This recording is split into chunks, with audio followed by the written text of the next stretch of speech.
What is up, soul peeps? What is up? So today we are doing the all signs in Sagittarius season. Shout out to the Sagittariuses. Good morning, my Nicole. Grace and peace to you all. Thank you for all coming by.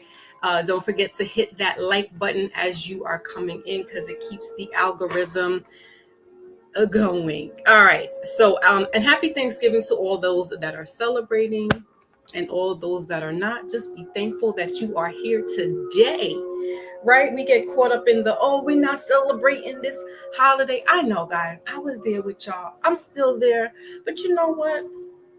We just need to be thankful that we're here, because life is short at the end of the day, and we're not promised 2 minutes, we're not promised an hour, we're not promised tomorrow, right? So when we start realizing that none of these man-made holidays or whatever matters, but when you have a 91-year-old grandmother or an aunt that still celebrates these type of holidays, and you on your militant, no, I'm not going to celebrate these genocide holidays, and they're like, what?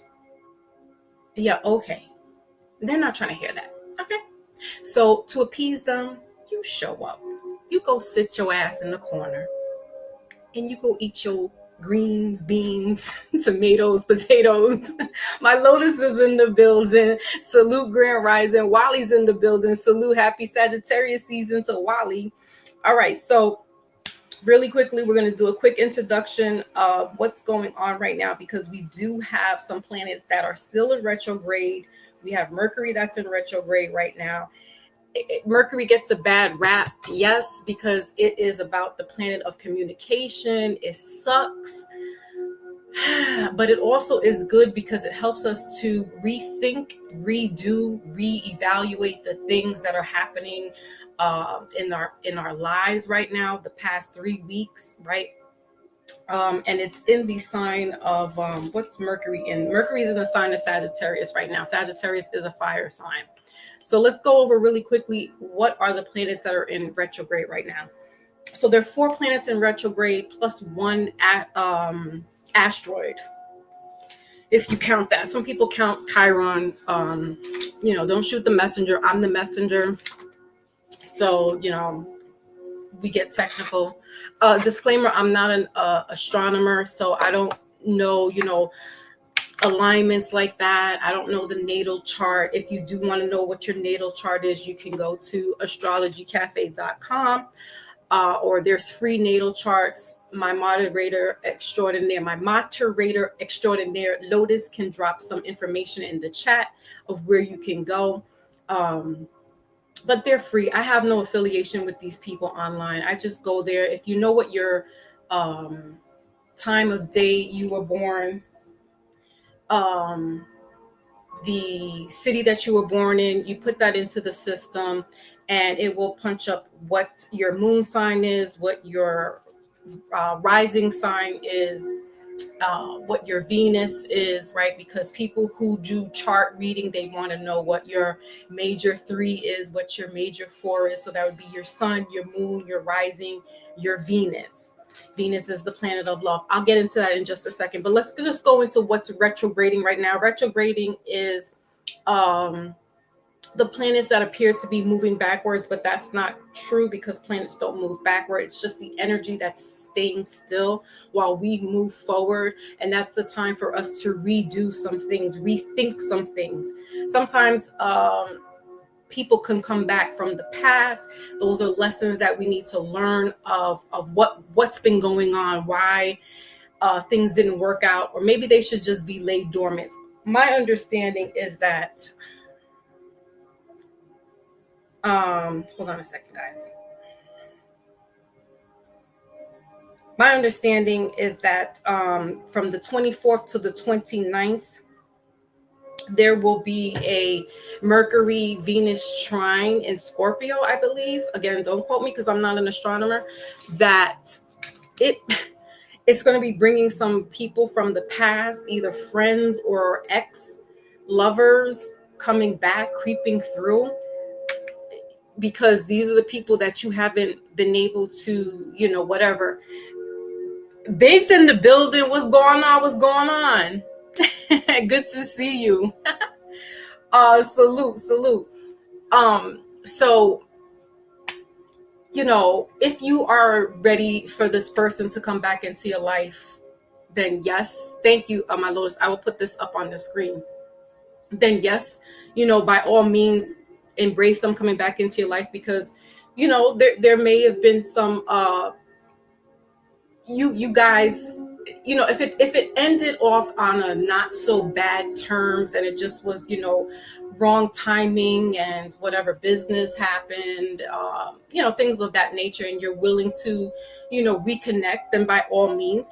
But if it was like a brutal, knockout, drag out type relationship where you just had to get restraining orders, or you had to like leave the state, or you had to do something drastic, then you should not be revisiting this person.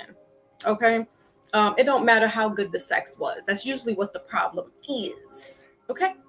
So leave it alone. Let the past be the past. Same thing with friends. If the friendship, ended on bad terms, this person, violated the friendship code or what have you, let's just let it be. Just let it be. Okay. It was good while it lasted, and then we keep it moving.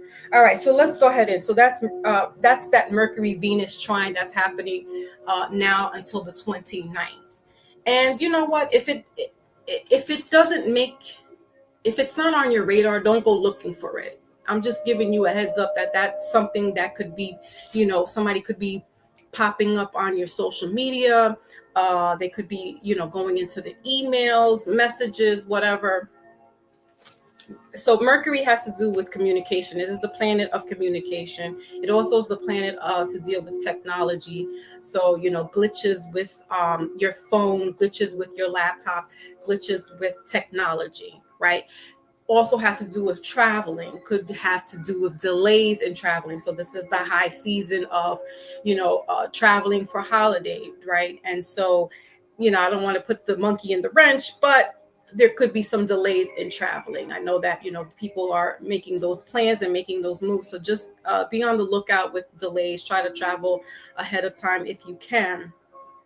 And so Mercury retrograde will be ending on the 29th. However, there are post and pre-shadow of these retrogrades. So meaning the effects could still be felt a week after all is said and done. So even though it ends on the 29th, just know that this energy could still be here a week later. All right. Now let's move forward. We have Jupiter retrograde in the sign of Cancer. And this is a very auspicious and a great placement for this retrograde, because Jupiter is the planet of expansion. It is going to be bringing fortune and luck specifically for the sign of Cancer, but for every sign, not just for Cancer. It is going to be bringing fortune. It is going to be bringing love. It is going to be bringing luck. And that started November 11th, 2025, and it will be ending March 11th, 2026. Again, remember that there is a post and pre shadow. So I think March 11th, when it ends, there will be a shadow side to that. So it'll end a week after that, right? So you still have enough time to get all your ducks in a row. This is a great opportunity for investment, but don't do it during retrograde of Mercury, because we want to be careful with signing contracts, because during Mercury retrograde, things can get misconstrued when we're signing contracts, things of that nature, because things can get a little messed up. Okay. So maybe in another week or two, you could start looking and doing some investment in signing and contracts and things of that nature. We have next Saturn in retrograde, Saturn retrograde in Pisces, in the sign of Pisces. And Saturn is about lessons. It's about karmic lessons like that. And Saturn is Capricorn energy, right? So that's patriarch, it's paternal, it's discipline. Pisces is that, almost aloof type of energy. It's the daydreamer. It's the spirit, if you will. So it, it can ground you if you've been kind of like out, thinking other things, daydreaming, because Pisces is the daydreamer. All right. And that energy is, when did that start? When did that start? Okay, I believe it started last year, because there's some that have been ongoing, but it will end July 13th. So coming up in the following year. Then we have another one that's been ongoing, which is Neptune, which that's Pisces' ruler. Again, that's that type of, daydreaming type energy, illusions, delusions, spirituality. It's retrograde in the sign of Aries. That began July 4th. It'll end December 10th, ending in the sign of Pisces. So it'll be back in its ruling sign, and it will feel a little more comfortable, it'll feel a little more better. And then lastly, we have Chiron retrograde. That's not a planet. It started July 30th and it will end January 2nd. Chiron is it's an astronomical object or an asteroid that is orbiting between Saturn and Jupiter in a person's chart. And it is known as the wounded healer. And what was taught to indicate a deep wound or a vulnerability in that person. All right. So during that retrograde, the healing process becomes more internalized, encouraging us to look within and confront our pain. So being that it's in the sign of Aries, this is the first sign of the zodiac. So it's the beginning of things. It's what has been, what has been bothering us, because Chiron is the wounded healer. What it is that we need to be healing within ourselves. And being that it is retrograde, it's the time to take a look at what's been bothering, what's been festering with ourselves. So when they say there's 5 planets retrograding, it's really 4 planets retrograding plus an asteroid. And the asteroid is not really considered a planet, but they put that and they clump that all together. All right. Lastly, I break down the planets for those that are, I break down the reading for those that are new to the channel by the elements. So I will be starting off with the fire signs according to the Gregorian calendar. And the first fire sign that's up is Sagittarius, because that's who's up on the calendar. And then I break it also down by your sun, your moon, your rising, and your Venus. Again, your sun, how you can find that is by going through the website there that Lotus posted, and finding out what your obviously what your sun sign is. It's the day that you were born, but your moon sign, because that's your emotions, what your rising is, because that's the sign that was coming up on the horizon when you were born. That's why it's important to know what time you were born. Your Venus is about your love for self, love for others. Also has to deal with money, money of others, and your your rising and your Venus. I was going to go into Mars and all that other stuff, but that's not important. But it is. Mars is about passion and your sexual drive, but that's about it. All right, so let's go ahead and kick it off with Sagittarius, sun, moon, rising, and Venus. Let's get the stars in the building. Salute. All right, welcome. Don't forget to hit that like button. Share this live out to anybody you feel may be interested in this reading. I am still doing personal readings if you're interested. So you can click the link in the About section for personal readings. I will be doing that up until the end of the year. I have a personal reading booked on December 12th at 4:30. So that particular time is locked. But other than that, I'm free Thursdays and Fridays from 1:30 to 6 p.m. All right. So if anybody's interested. Okay. So Fire signs. Oh, and lastly, mutable. Mutable. Let me just hold off it really quickly. So let's just also clarify what in regards to when we talk about mutable, what's mutable mean, what's cardinal, and what's fixed mean.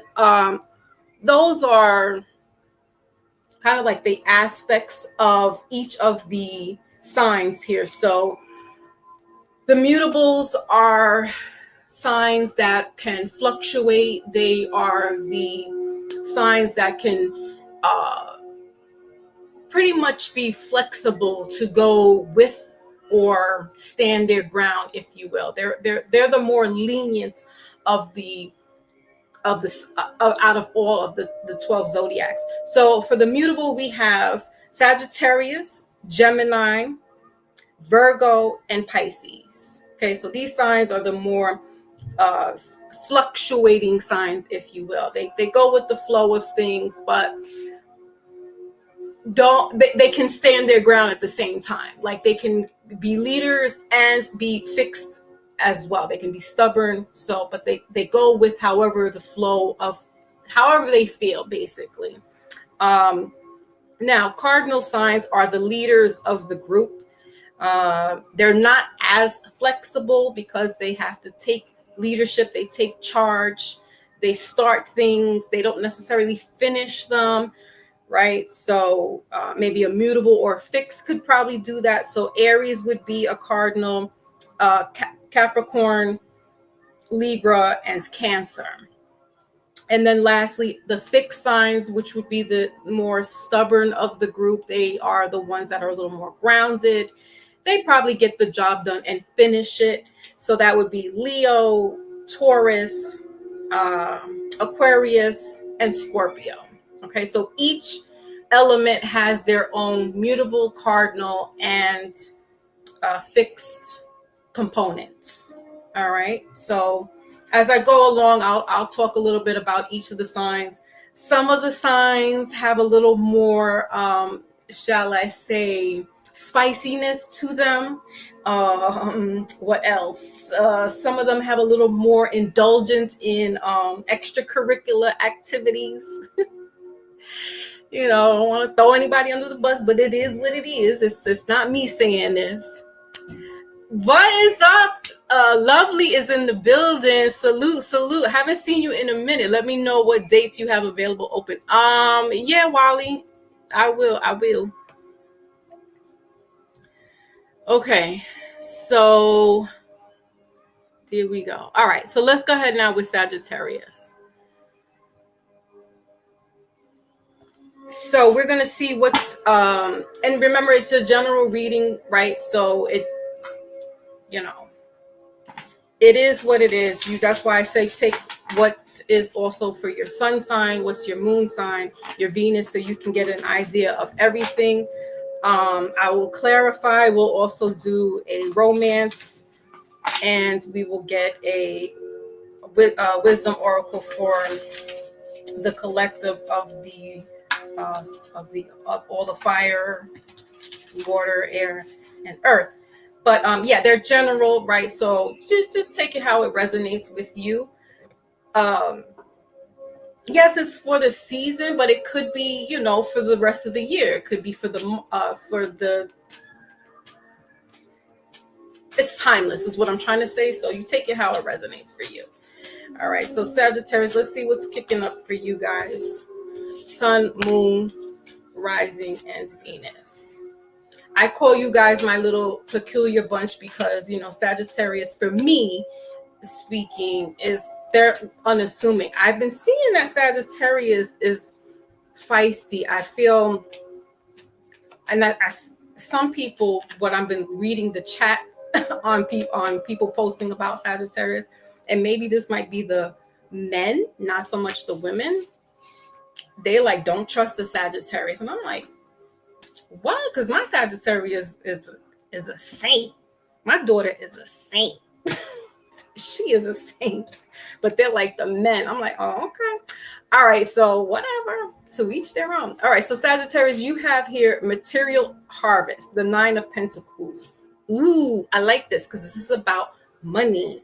All right, so you got the Nine of Pentacles here for you guys. Middle of the deck is the your third eye chakra or the pineal gland. All right, and then bottom of the deck is the Death card here. So transformation. So we'll clarify this in a minute, but what I like is that you have this, I call it the Sasha Fierce in the traditional tarot, is that you guys are not going to want for anything, need for anything. You might have been doing something during September, which is like so-called harvest season, reaping what you're sowing. All right. The 9 has to do with endings, breaking ties with somebody. You might have been maybe breaking away from traditional banking and just figuring out how to manage money for yourself. And this has been actually better for you than opposed, because let's be for real.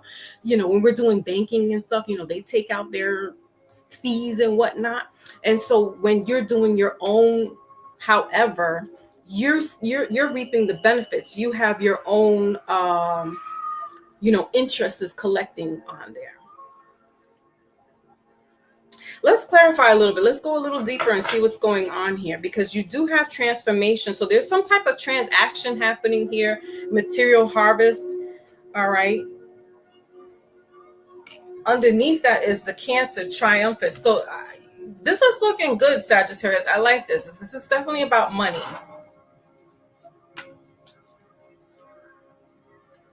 And it's the Scorpio energy. So somewhere between September and this month is there's been some type of change, transformation going on.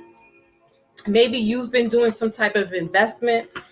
Like I said, when I was talking just a little while ago about stocks and trade and stuff, maybe you were like, bump the Mercury retrograde. I'm taking advantage of doing some trades and some investments and things of that nature. So, okay.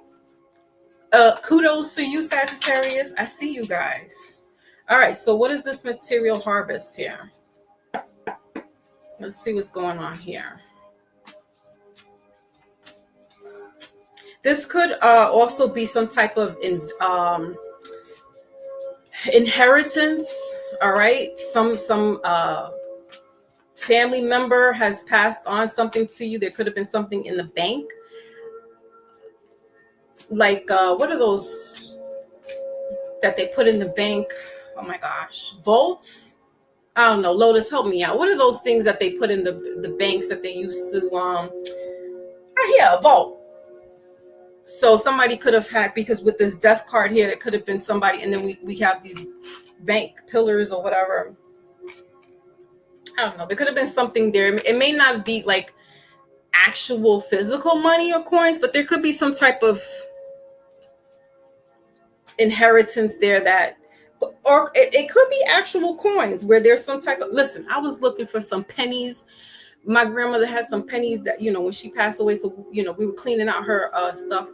And I found some old pennies from like 1960 something, 1980, 1970 something.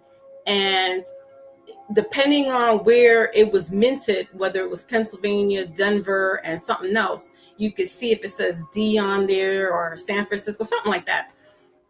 Right. Trust the will. Right.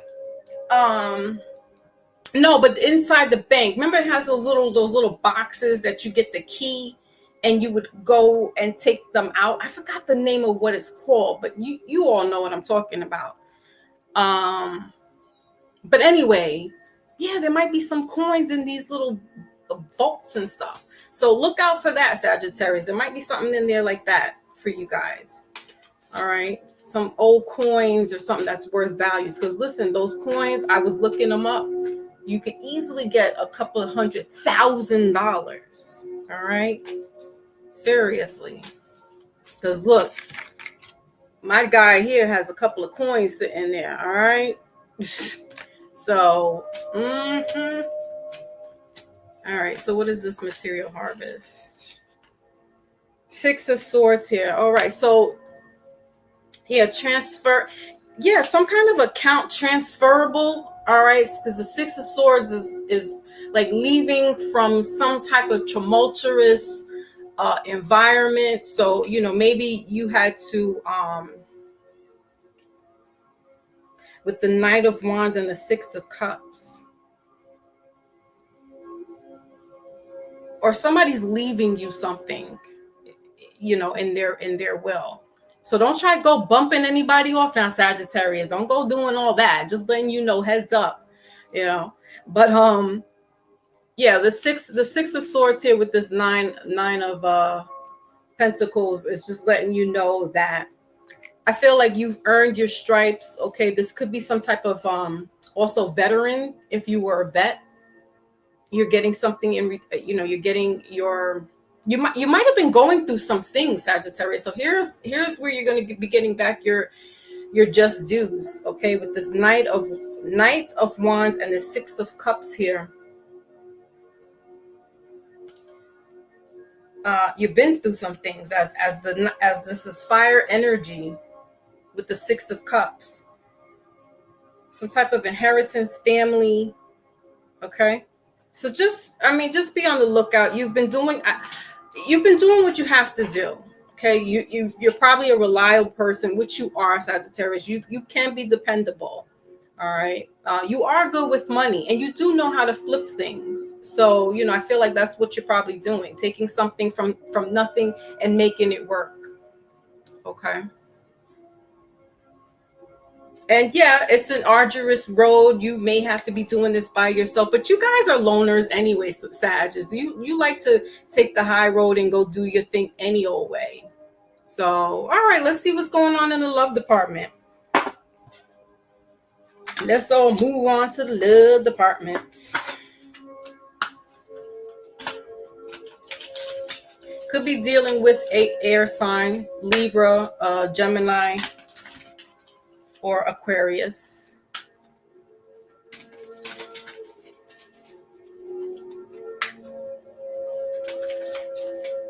I'm getting that you guys are how they say what is that saying? It's like you're highly favored, honored and highly favored, or something like that. So blessed and highly favored. There we go. All right, so what's going on in the love department?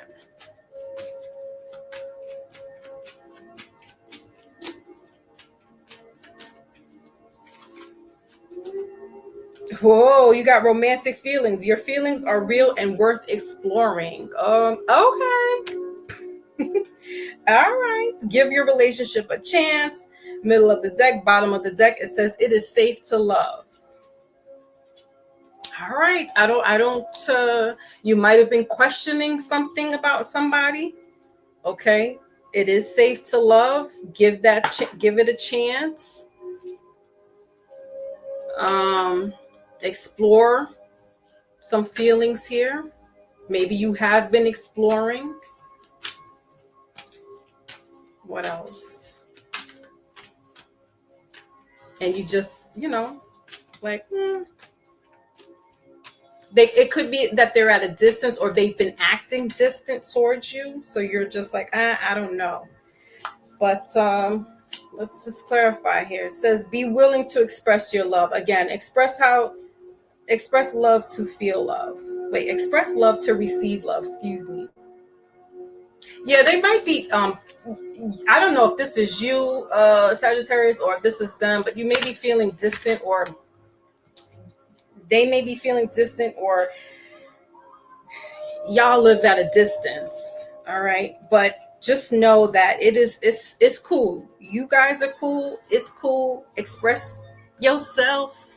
You got to be you and express yourself. All right. So that's what I have for you, Sagittarius. Good luck, good fortune. And the love life is looking a little up for you guys if you want it. You know what I'm saying? All right. Okay, so let's move on to Aries. Aries, Sun, Moon, Rising, and Venus. Aries is the cardinal of the fire signs. Blessed and highly favored. Yes, and safe deposit box. Thank you. Safe deposit box. I'm all messed up. All right, so Aries, Sun, Moon, Rising, and Venus. The babies of the zodiac. Again, I don't really, y'all been here long enough. I don't really know too much about the Aries folks. I read some weird stuff about them, about their sexual paralysis. Weird. I don't even want to get into it. That's how weird it is. But whatever floats people's boats. Okay, so Aries, let's see what's cooking for you guys.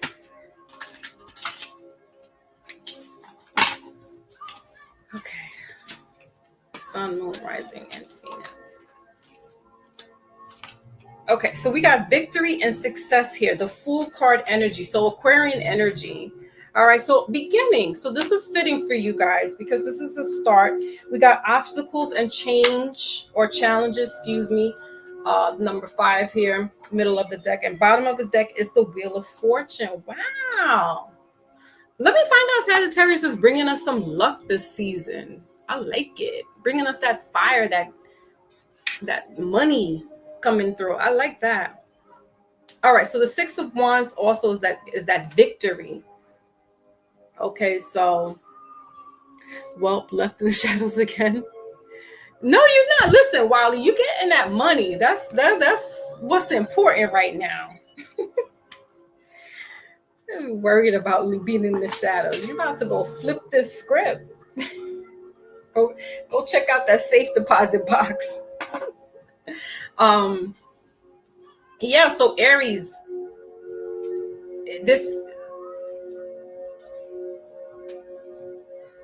I feel like this is going to be more towards your birthday season.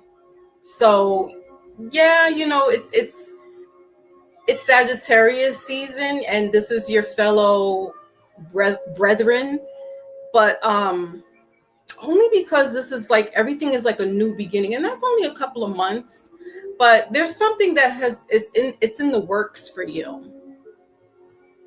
And this could be anything from a new relationship, a new career, a new move, a new you. Okay. It's like a turn of events for you. You could be coming out of a tumultuous situation, and this is like, again, Sun, Moon, Rising, and Venus. So wherever this is sitting for you, Aries, okay, this is just vainglorious for you, okay, righteous. Some of you may be changing like religion, or this is spiritual. Okay, that's what I'm saying. It's numerous things. And 6 is that harmonious. It's the changing of the guard. It's the tables are turning. Okay, so let's clarify a little bit. What is this victory and success? And it's Aquarian energy as well. So that's air signs, humanitarian, being out there. You may be, that's what I'm saying, like you're just out there. You could be doing some esoteric work. Yeah, there's something to do with religion.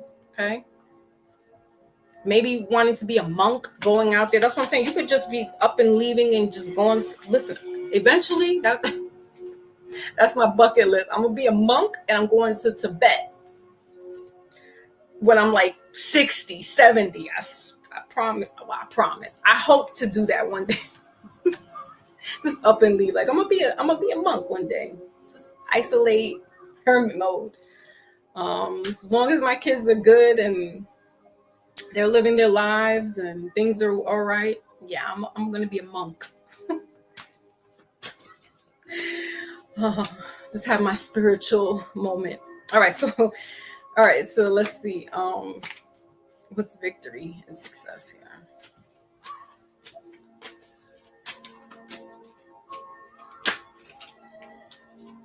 2 days in, I'll be like, no, I need to go back to the regular world. What's going on here? All right, so we got the Four of Pentacles. Middle of the deck is the Star card. So healing. Yeah, there's this, there goes that healing. And bottom of the deck is the Ace of Cups. Again, more healing. So we got the Four of Pentacles clarifying this victory here. Yeah, you could be leaving from one place to another, being remote. You may be going to Tibet, Aries. I mean, you could just be getting up and leaving and going to another place. This could be something, like I said, religious. You've been through some things. You're guarding your heart, your soul. You're preserving yourself. You're preserving those pentacles as well. That money. You're getting grounded with self, tapping in. Okay. This is earth energy as well. So Capricorn, Taurus, and Virgo. Could be meeting somebody. If it is with you meeting a person in regards to relationship, this person actually could have been the one that is helping bringing you to when one takes a vow to get married, right? And if you take a religious vow ceremony, the person that you marry is supposed to be your helpmate, right? So this person that you have to be your husband or your wife, Aries, is your helpmate. And so they're there to help you on this spiritual journey, on this religious journey. And I'm not talking about church-wise. I'm talking about like this religious, to bring you closer to your higher self, to bring you closer to Most High, the Creator, right? Because that's what we should be doing as people anyway. We're supposed to be, that's why the world is so jacked up now, because we're losing sight of what is our purpose here. We're too busy on a materialistic plane that we're forgetting that we're soul beings, right? That we're supposed to be taking care of God's creation, if you subscribe to that. But we're supposed to be taking care of this world, and we're doing more damage, and we're losing the humanitarian side of it, right? The soul, we're losing the soul to it because we want to AI stuff. We want to, you know what I mean? So this person is going to be here to bring you back into that spiritual reality. And that's what you need. Okay. So let's go ahead and move on and see what's going on in your, because here's the Ace of Cups, and this is about a relationship. This is something that is being spiritually ordained by God, Jah, Jehovah, whoever you subscribe to, whatever name you want to label, because that's what the Ace of Cups is. It's a new relationship, but it's also a new relationship with yourself as well. That's what I said. It could be even with yourself. It doesn't necessarily have to be with somebody else. It could be just you coming out of a storm of some things that you've been going through. You've been wrestling with spirit and principalities, and now you're coming to light. You weather some storms, and now it's like, I'm taking care of myself. I'm good with me, myself, and I. Right? It's nothing wrong with that. If that's what is meant for you to, if that's what your order of steps are supposed to be, then so be it. Right? But if you're supposed to be ordained with the helpmate, then that's also what it's supposed to be. Okay? All right, so let's go ahead and move on. In the love department. What's that about? Yeah. Five of Pentacles underneath that. Seven of Swords. Yeah, somebody's definitely coming through. Okay, this could be a water sign, could be an air sign, could be anybody. All right, Aries.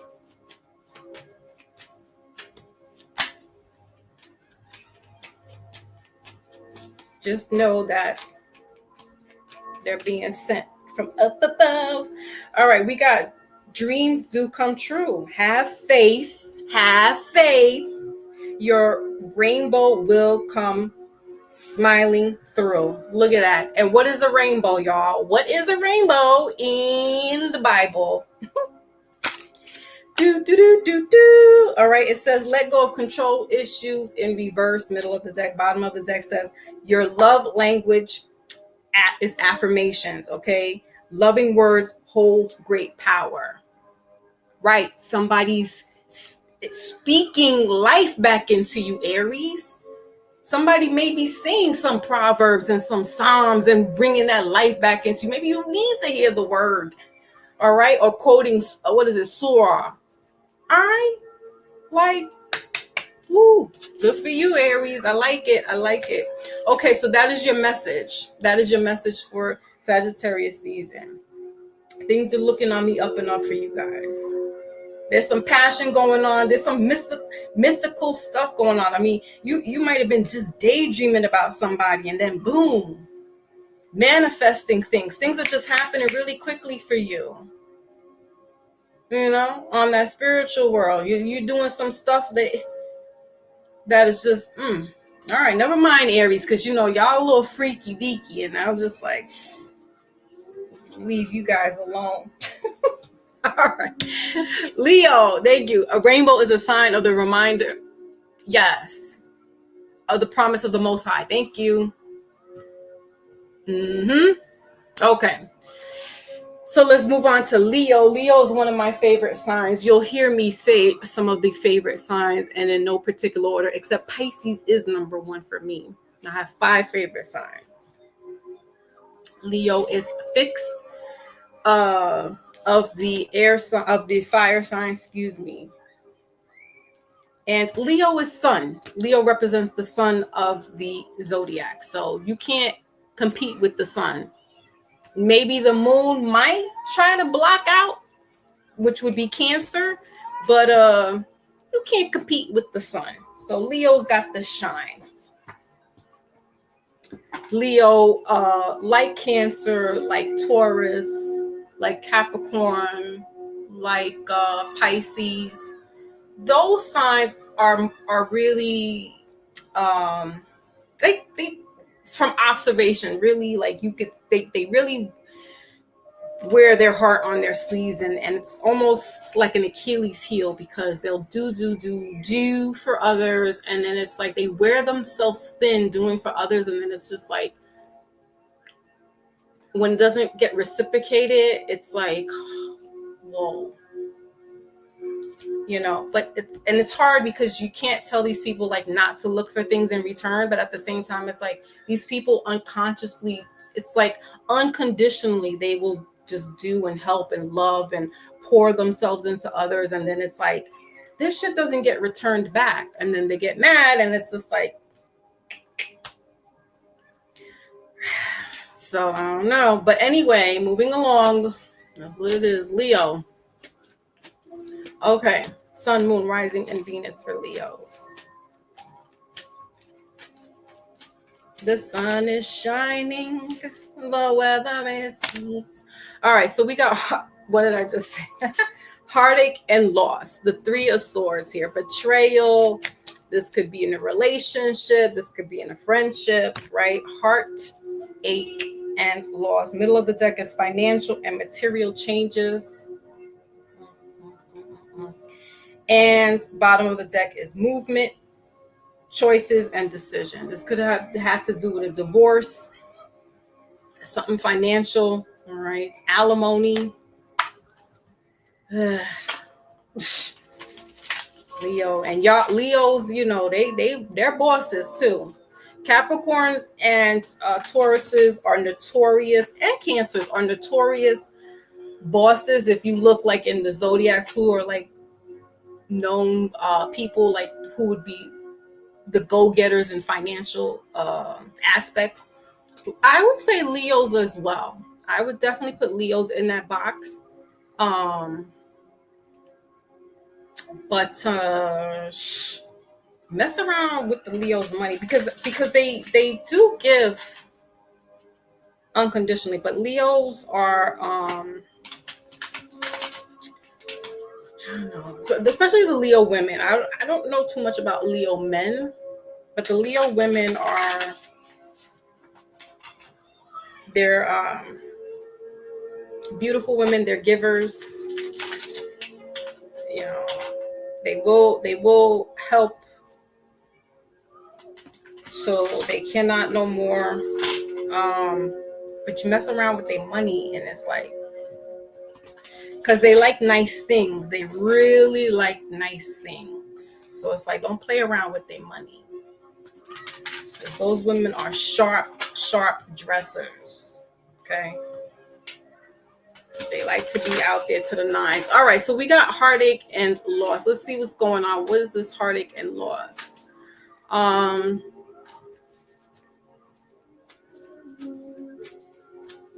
Yeah, it could be regarding a relationship. It could be also, I don't know, Leo, are you gambling? Did you go to the casino and take your little lump sum and go mess it up? Because Sagittarius is bringing us some fortune, some luck. But I don't know here. What is going on? What is this heartache and loss?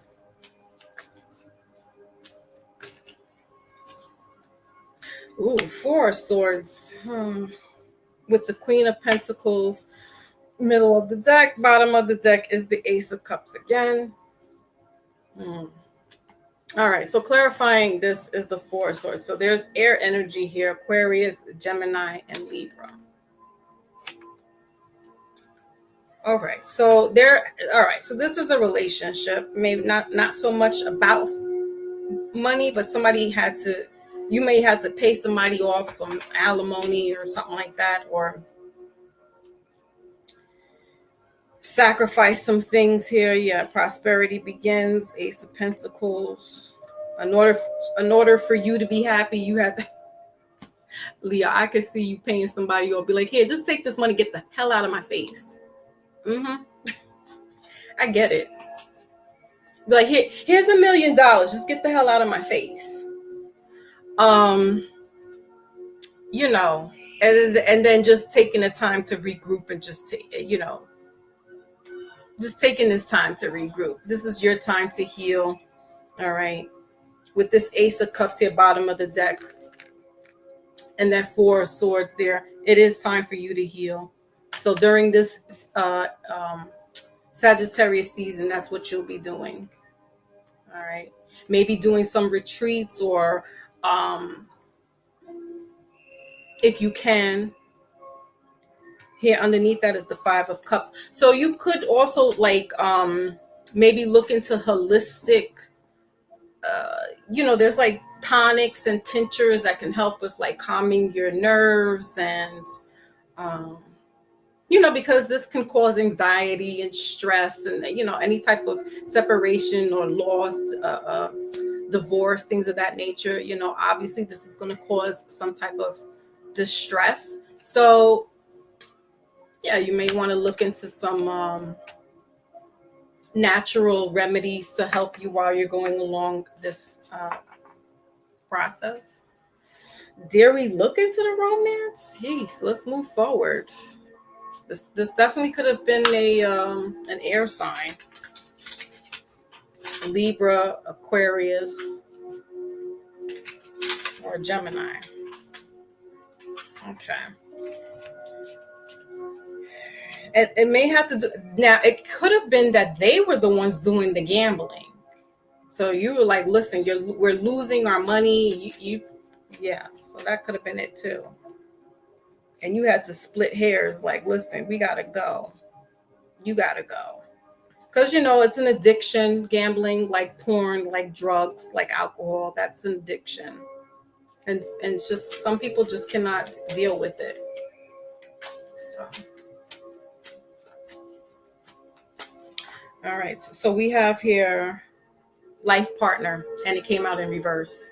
Yeah. So it says here, your romance is stable and ready to go the distance, and it's in reverse. So yeah, you're done. Forgiveness. Allow healing waters to wash away the pain of the past. Middle of the deck. So heal yourself, forgive this person. They have issues, but also, like I said, maybe looking into getting some, a disclaimer, I'm not a medical professional, but I do understand the power of healing, forgiveness, and getting some herbal remedies to help when we stress the F out. Okay. The bottom of the deck, it says here, love language, physical touch. That's in reverse. Because why would you want this person touching on you when you like, I'm done? All right. So Leo, sorry to hear, sorry to hear all this, but you're going to come out prevailing. You just need the time to heal yourself, time to rest, relax, rejuvenate while we're in these retrograde planets. And like I said, just maybe look for some home remedies to do Epsom salt baths, and let those toxics and all that anger and stuff wash out into those baths. All right, do things that could help you too. Don't let all that sit there and fester inside of you, because look, she's all scratched up, and you know what I mean? You don't want that type of stress to sit there and start festering in your body, because it manifests and it becomes a physical ailment. Then your body starts to break down and you start getting all other kinds of diseases, and now you got bigger problems because your health is being compromised. Why? Because your mental health is being compromised, right? So let's take care of our mental health as best as possible so our physical health is not compromised. Yes. All right, so now we are finished with the fire signs. Let's go ahead and get a wisdom oracle for the fire signs. Okie-dokie. And then we're going to be moving on to Earth. Next up is Capricorn. So what do the fire signs need to know? Ooh, the fates. 17 breaking down to 8. All right, so that's like karmic energy, abundance. Middle of the deck is Treasure Island, number 9. All right, whatever you desire is what I'm getting here. Ooh, and then higher power. That's Sagittarius right there for you. Higher power. And Aries. Also Aries with the fates. Okay. Yeah, and Leo, this is that loving yourself. Okay. And what is, it's cliche, but it's like what is meant to be is meant to be. And yes, it is so freaking cliche, but it's like, it's true. When you start to really think about it, it's like, you know what?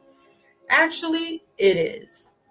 When we start to really start thinking about it and listening to ourselves and listening to our higher self and higher power and God and our ancestors and our loved ones, our deceased loved ones, when we start listening to all that and not just the negative aspects of it, it's like, you know what? Yeah. What is meant to be is meant to be. And whether it's good, bad, or indifferent, we just got to roll with those punches. Right. So, but as long as we know we are, what was it that Lotus put in the chart, in the chat, the chart. I'm back at work again. I used to work in the health field, but I'm not there no more. So don't ask me for no medical advice. I don't have my license. Blessed and highly favored, right? So when you know that, you move like that. And yeah, some people, Leo is that energy that can be, some people will look at it like, oh, they think they're all that, and that's conceited and that. You know what? I am anointed and I am highly favored. So yeah, I'm gonna move like I am being taken care of, because while there's a shitstorm going on around me, I know that eventually things are going to work out, and I'm going to cease without, worries. I'm going to continuously keep praying. Where's my little book at? I'm going to be still Okay, I'm gonna be still and know that what? That I am God. This is my little what is this? Like it's not a little prayer book, but you know, it gives you like the scripture, and then it gives you like scenarios of everyday life, and you know what would you do in this situation, stuff like that. And this is one of my favorite Psalms. Is be still and know that I am God, because we're always moving and we're always, and then it's like just sit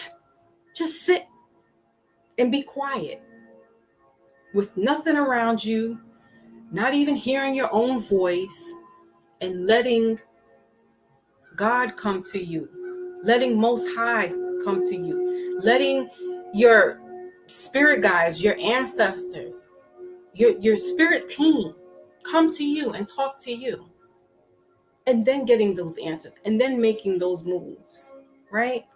And then, okay, now I can do things, you know, because we move too fast on a lot of things, and we don't sit and be still with things sometimes. And that's why we're always bumping our head, because we're fighting against what's out there. We're fighting against ourselves, and we don't even sit still with ourselves sometimes, right? So that's your message, fire signs. That's what I have for you all. All right, Capricorn, Sun, Moon, Rising, and Venus. Let's move up with you guys.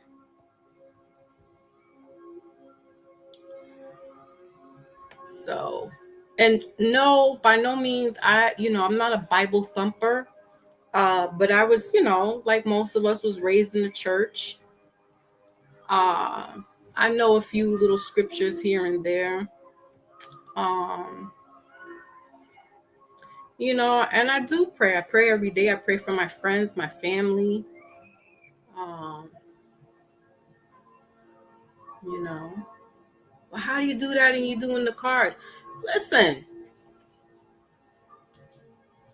I was given a gift. These are God-given gifts. And I'm not being malice. I'm giving a message. And if God says, Foxy, you stop doing this. And if he tells my ancestor she needs to stop doing this, then I will obey. Just like they told me to start doing this. Because this wasn't my intentions. So when they tell me then that's when I'll stop. But don't let people, the outside influence, because you know what? Other people will tell you stuff, and then they'll sit here and start quoting all these things and stuff. And I'm like, when you have your own relationship with your creator and your maker, nobody could take that away from you. And how you're living. As long as I'm living accordingly to as best as possible to the commandments or to the laws of Ma'at, and I'm not harming anyone, then let me be, right? I'm not stealing. I'm not deleting anybody. I'm not taking anyone's life.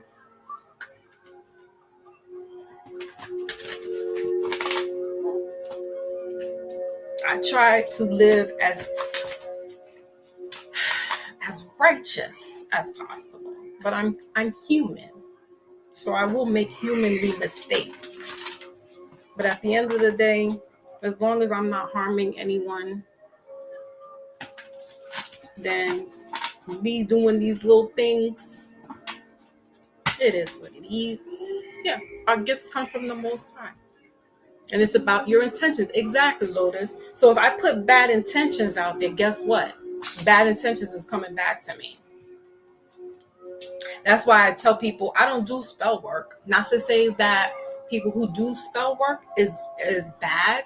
I don't see the difference with some people when they get into these religious factors, whether it's practicing whatever it is. Whatever. Because you could be a Christian and do spell work, right? I went to Catholic school for 9 years. Hold on a second. Hold on, Capricorn. I went to Catholic school for 9 years. Okay. And in there, they'll tell you about the body of Christ, my everlasting body and blood and all that stuff, right? We could look at that as, well, isn't that ritualistic? I never did. I never did until I became an adult, and hearing people say that and imposing that, right? And twisting it. So I was like, okay, yeah, that does sound kind of ritualistic. And also growing up, I was raised around people who practice Santeria, which is kind of an offshoot of voodoo,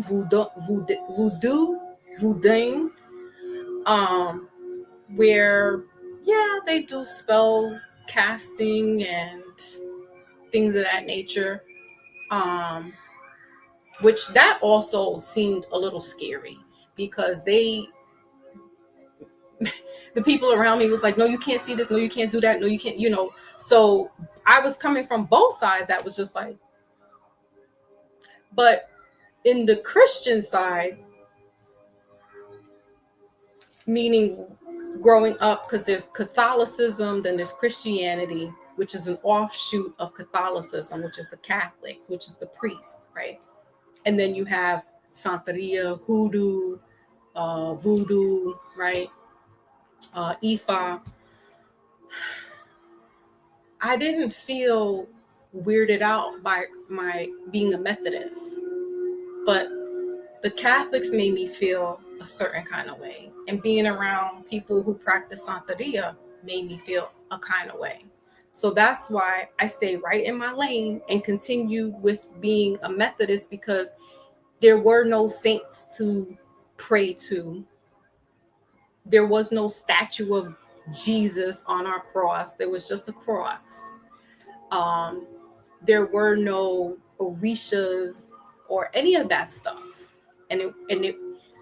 So that's why I still stay with that foundation. I went to a Baptist church, which is an offshoot of, again, Christianity and Pentecostal. And that bugged me out, because they catching the Holy Ghost and they rolling around, and I'm just like, and Methodist people, they just be clapping their hands. They're quiet. They're like one of the oldest of Christianity, and they're so reserved, and they're just, and I was around a bunch of Jamaicans, and so they don't do that stuff. They don't, they just chill, get their word in, and then they, we have our little repast, or not repast, but our little food, and that was it. It's very, very refined. So I was exposed to a lot of different stuff that like made me more freaked out, that I was like, well, I'll stay right here and being a little Methodist and being quiet and just, I don't have to conform. I'm not bowing to no saints. I'm not bowing to this. I don't have to be told, don't look at that, because you're not supposed to know about that. You know what I mean? I don't see nobody rolling around on the floor, and I don't know what they speaking. Like, I was exposed to that, and it was like, whoa. So, but I'm glad that I was exposed to it, so that I'm not ignorant to know, okay, this is what's out there. And I embraced all of it. But as far as spell casting and doing any of that stuff, I know where the limits are. And I know that if you are not experienced in that type of thing, you shouldn't be doing it. And I'm not, so I don't do it. The cards is as far as it goes for me. Now, I've had ancestors that have done that type of stuff. To what extent, I don't really know, because it's not fully documented. But I'm not going to go ahead and do all that. You know what I mean? I'm going to just leave it right where my pay grade is right here. And that's that. I don't wag my finger and say what they're doing is wrong, because that's their tradition. That's what they, if that's what it is, that's what it is. Same thing with the Catholics. That's, them praying to the Pope and all that stuff, and that's what it is. That's what it is. Me, I'm just like, I'm not bowing. Like I said, I wasn't used to bowing to any man. Like, how you see them bowing to the Pope's feet and all that stuff. Like, we don't do that in my church.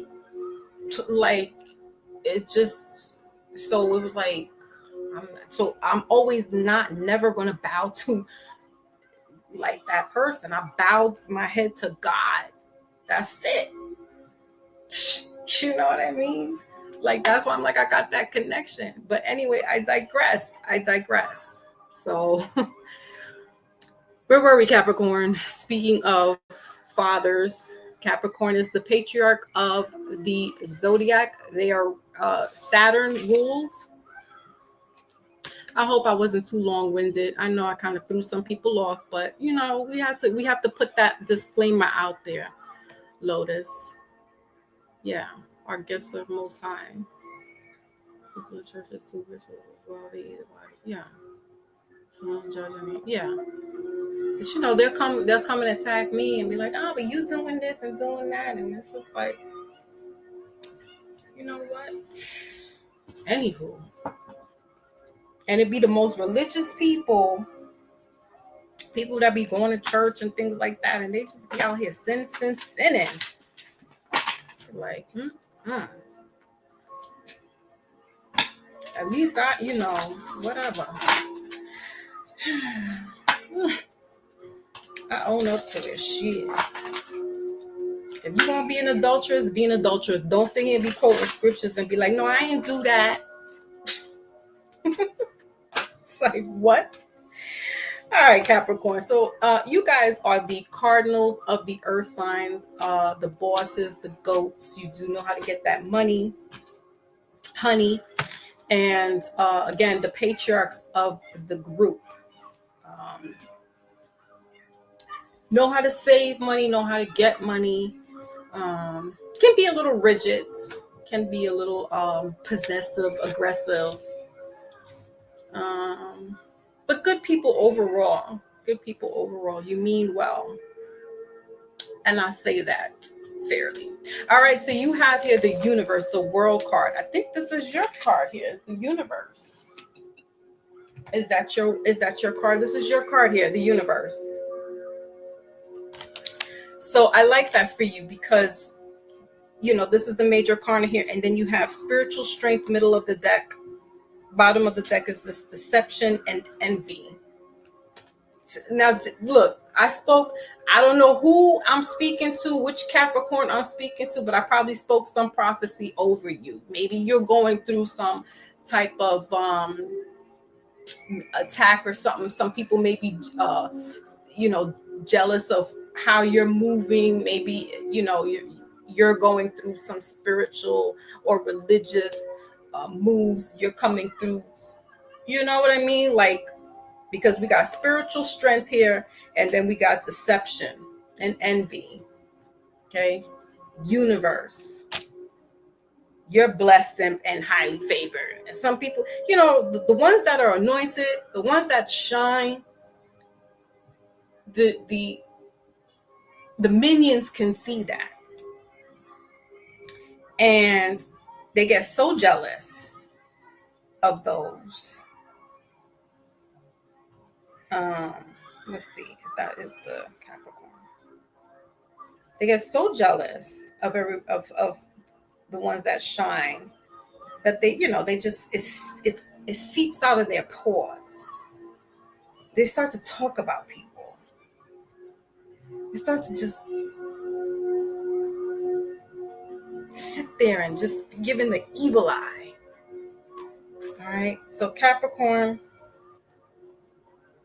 don't worry about it.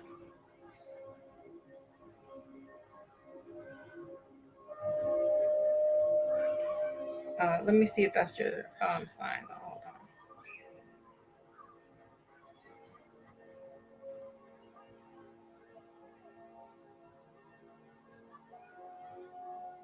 on. Okay, the world card. I think it's Sagittarius, but let me just double check.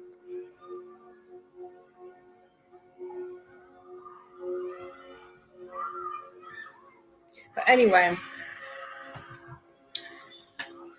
don't let it work. Don't let it get to you. You keep shining. All right, we got 21. Break it down to 3. This could be even at place of business,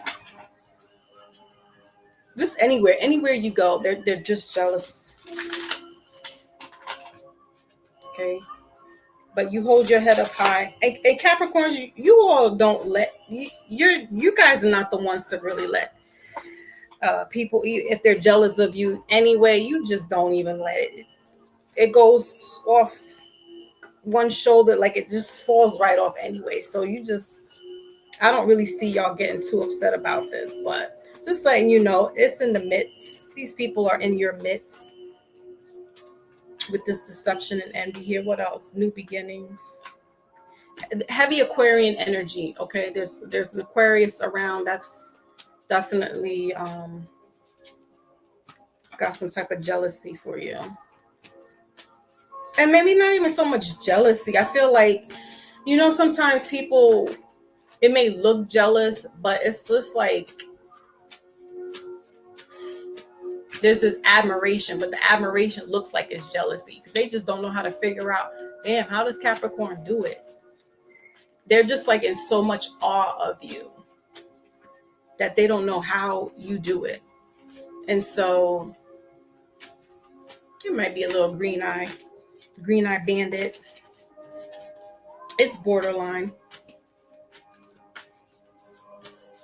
What is this universe? Clarify this universe. 5 of Swords. It's definitely an Aquarius. The Magician here, middle of the deck. And then the 6 of Pentacles. So clarifying this universe card is the 5 of Swords here. Yeah, there's somebody there. Like I said, could be at work. This could be a relationship. This 5 of Swords is air energy. So again, Libra, Gemini, Aquarius. With the 6 of Pentacles here, this is earth energy. They don't know how you can make things happen. You're like another one, making things out of no way. Sagittarius season is going to be doing that for some of us. It's going to be like, how did they even have that? They just didn't have it before. How is it happening right now? And Capricorn, you're just doing that. It is stressing.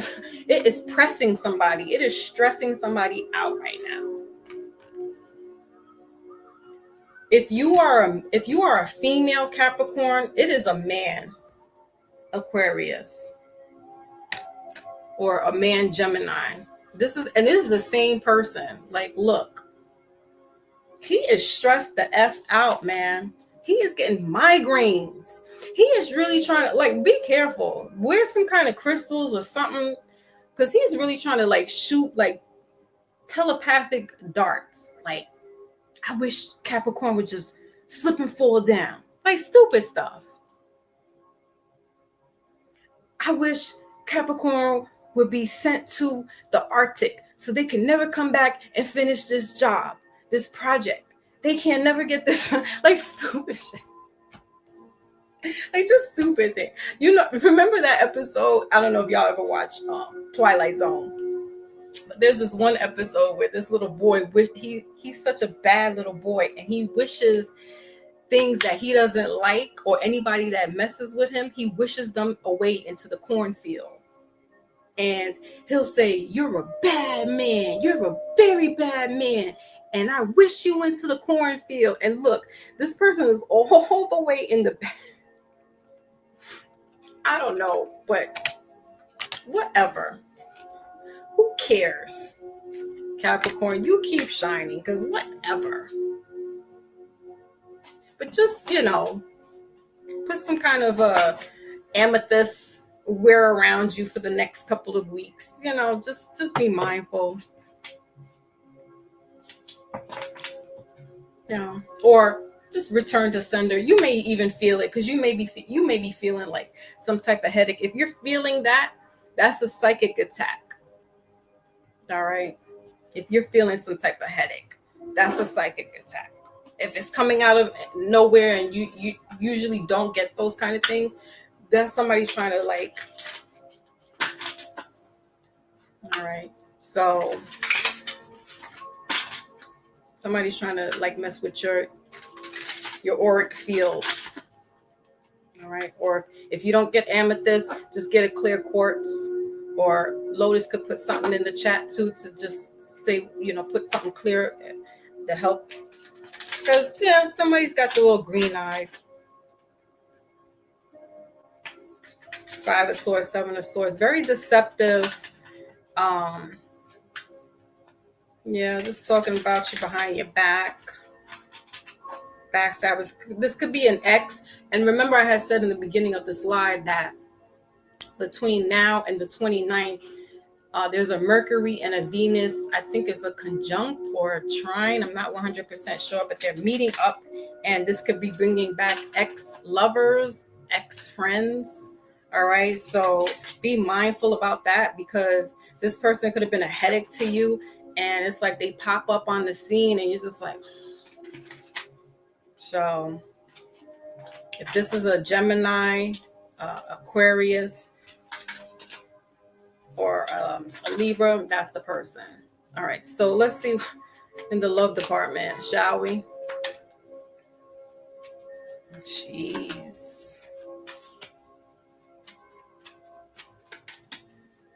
Capricorn, I feel sorry for you, man. Because this person's like annoying. That's what I'm getting. It's like some type of bugaboo.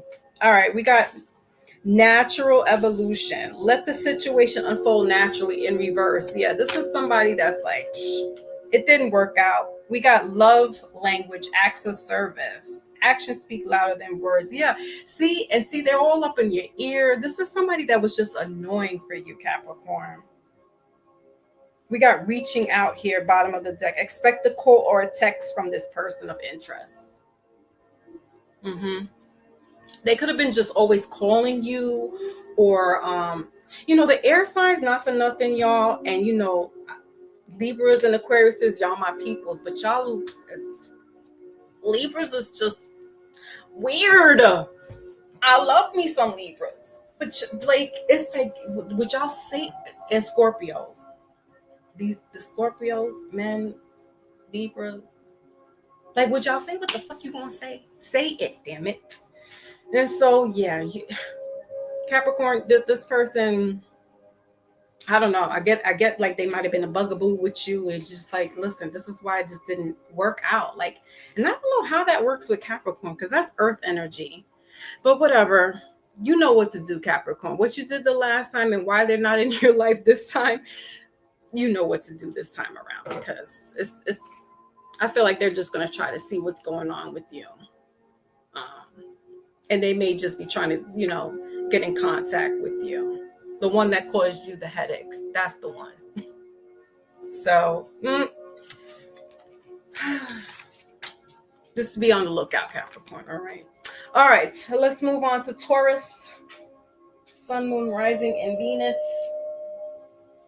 Taurus, my other favorite sign. Taurus. Bugaboo. It's just annoying. It's like, wait, say what the hell you want to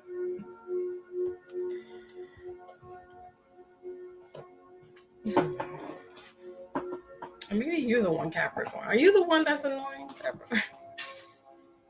No, I think it's the other way around. Might be an Aquarius, just annoying you. Okay, so Taurus.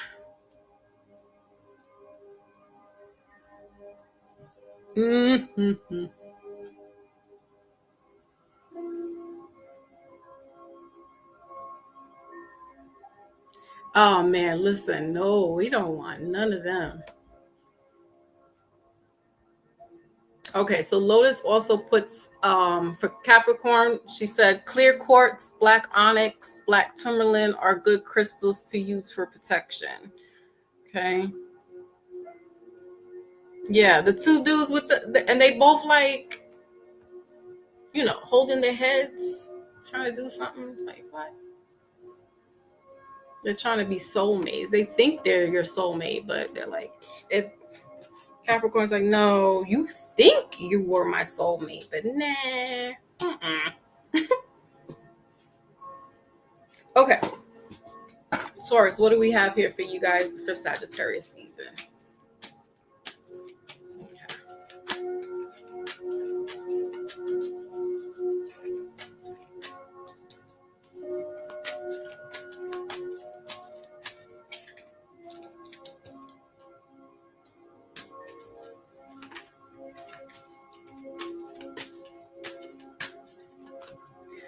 Okay. Ooh, the heart chakra. That is your chakra.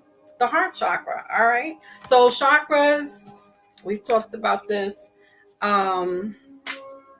Middle of the deck is emotional loss. Some more heart chakra.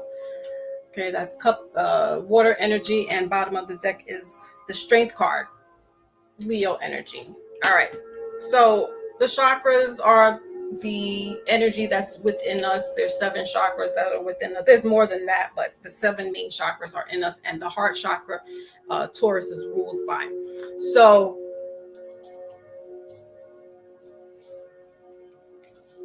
Taurus, you are being asked to work on the heart chakra. Maybe you haven't in the past, maybe in the past 4 days, in the past 4 weeks, or in the past 4 months.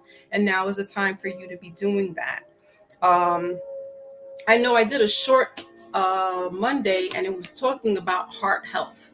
All right. Again, disclaimer, not a medical professional, but definitely you want to be careful, especially that we're hitting, the holiday season. So Thanksgiving, Christmas, New Year's dinner, New Year's Eve. Be careful with eating the food, because we add and we overindulge and things of that nature. So we want to be careful, right? Because the heart health is very important. Also, underneath the strength card is the passion ignited, but here's that heartburn.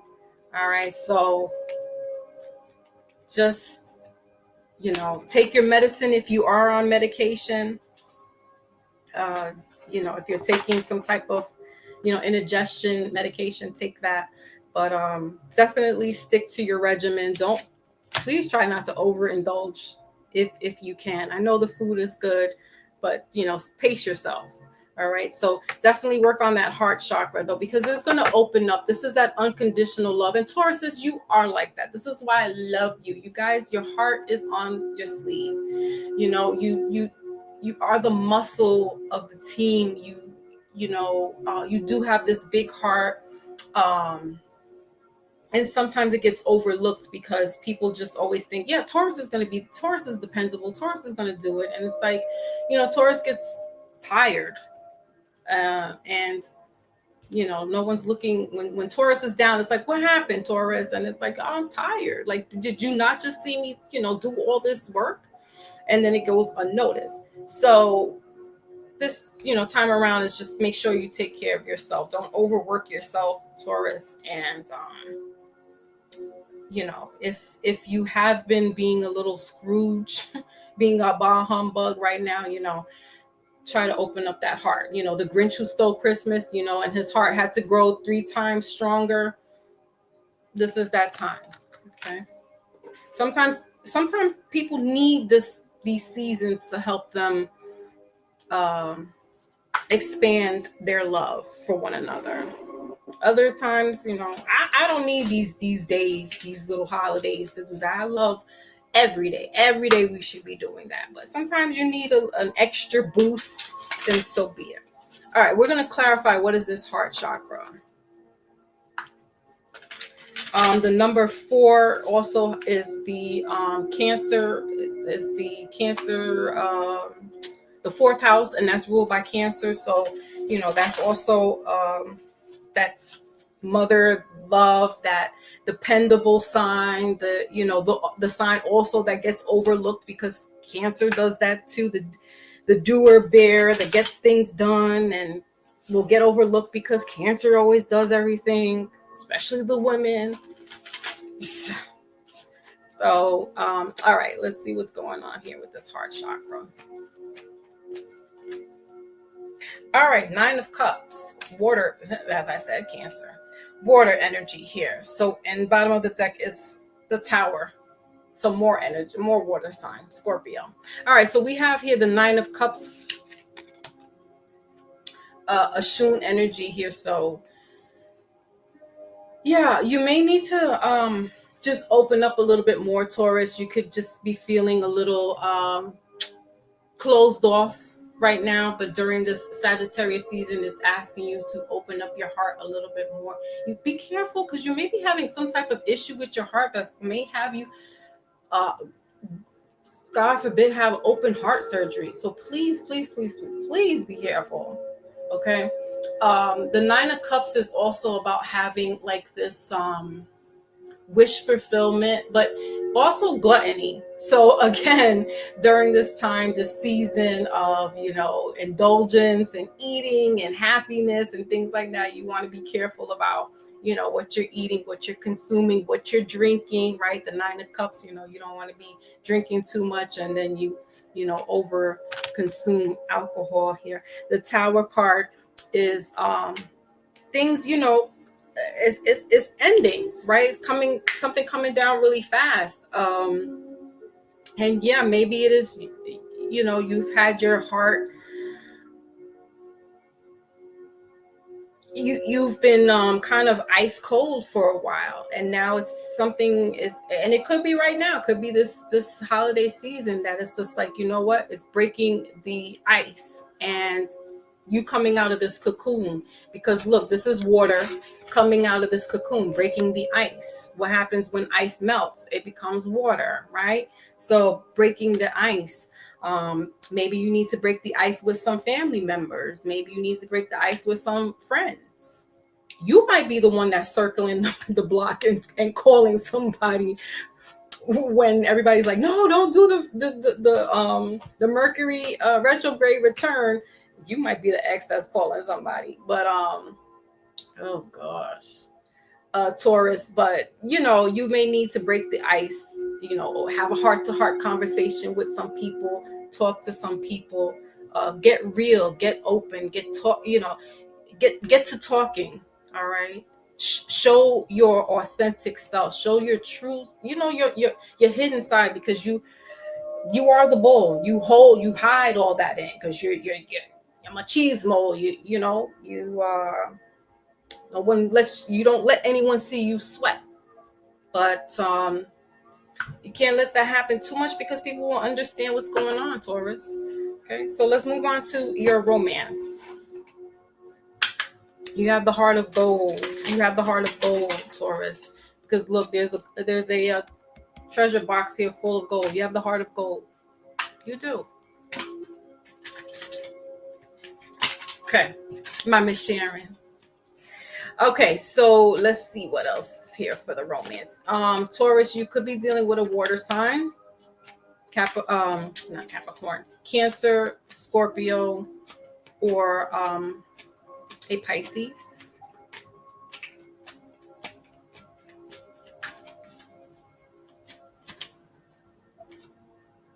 Whoa, proposal. Your romance is about to evolve and level up. You deserve love. See, you are lovable. See, Taurus? And bottom of the deck, your love language, acts of service. Actions speak louder than words, right? So you have to, if you take the first step and engage and speak up, right? But it's you taking the first step. That's an action right there. Then speaking up, boom. Now, I don't know if you want to, you proposing to people now. I don't know. Okay, Taurus, you might have somebody there, but doesn't necessarily mean proposing to, to make this person your person, but it's the leveling up and evolving and showing them like, look, I'm taking the initiative. I'm going to step up my game. Maybe you've been closed off for too long, we get it, because the Tauruses are emotional. They're moody. Okay. Tauruses are moody. I know my moon sign is a Taurus. We moody as F. And so, leveling up, take the initiative. Okay. And know that, yes, you are lovable and you deserve love. Okay.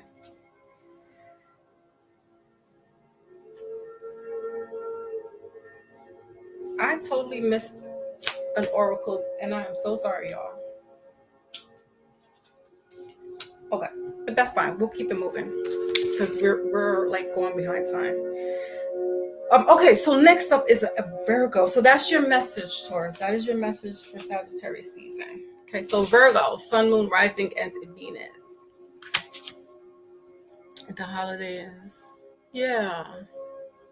It's a time for us to love each other and show gratitude. Yeah. Release the burden. Right. Okay. So Virgos.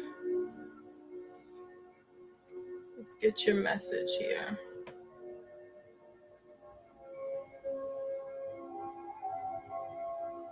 Virgos are the artistic group like Pisces. They're a sister sign to Pisces, and they're the mutable. Taurus is the fixed sign of the earth, so they're stubborn. That's that budging to express themselves. That's all part of it.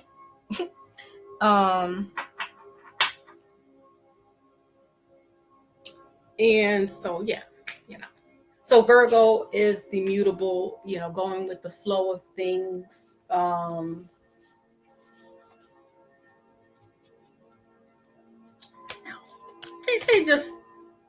They're cool people. They're artistic.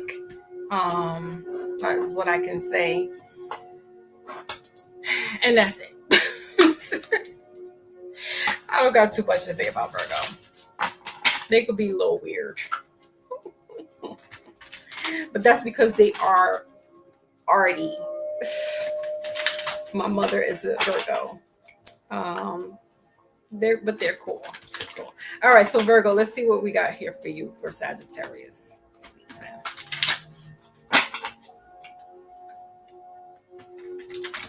Okay.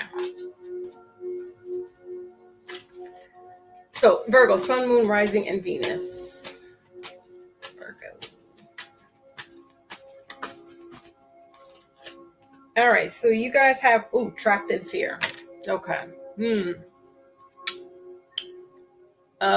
Number 8, the 8 of Swords. And then we have memories of love, middle of the deck, 6 of Cups.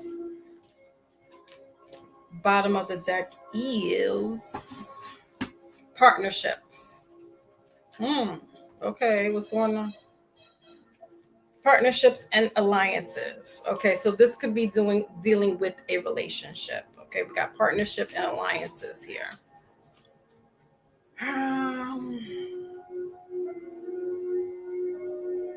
Bottom of the deck. So somebody could be making you feel trapped in the closet. Okay, they may be making you feel isolated, or you could be feeling trapped in your own mind, because Virgo, you can get like that.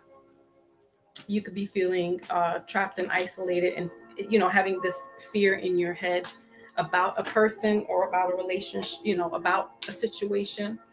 This could also have to do with something to do with work or business. Okay. But I feel like this is a loop, because anytime we have the number 8 here, that has to do with the cycle. Okay. So this is something that comes and goes. This is something that comes and goes. And 8, with that 8 of Swords, that's like really all in your head, and this, but you don't want to face it. That's usually us in general, period. That's usually how people are. We know it, but we don't want to face it. We hate to face these certain things. Okay, let's clarify what's going on here with this trapped in fear. Could be somebody is literally locked up, okay, and this could be a family member or a spouse. Virgo. Oh yeah, it is. Sheesh. Got the Lovers card here, Gemini. Okay. So yeah. Middle of the deck is the 6 of Wands, fire energy, and bottom of the deck is the 3 of Swords in reverse. What is going on, Virgo?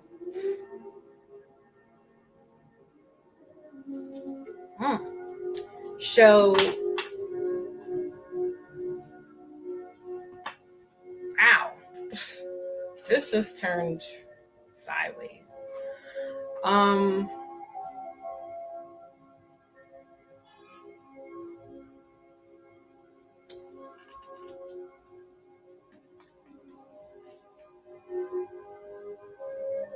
Okay.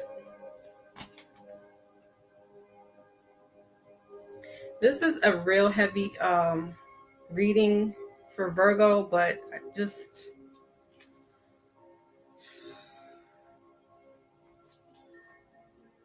you might not know what you need to do, but I think because there's like some DV going on here, and you could be dealing with a Gemini, um, or an air sign. Yeah, Gemini.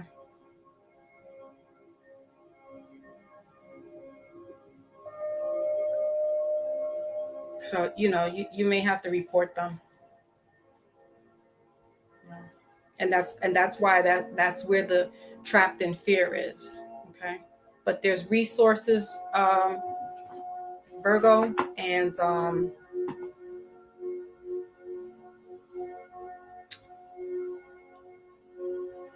I will put some information in the when I'm finished the reading. I will put some numbers in the after this reading, so that if you don't know who to call, I will look some information up, Virgo. But yeah, if call your local. I know New York City is 311, but I don't know if it's throughout the United States if it's 311. But if you call your local county's number to help you of where you can get information to help you with this type of situation. Okay.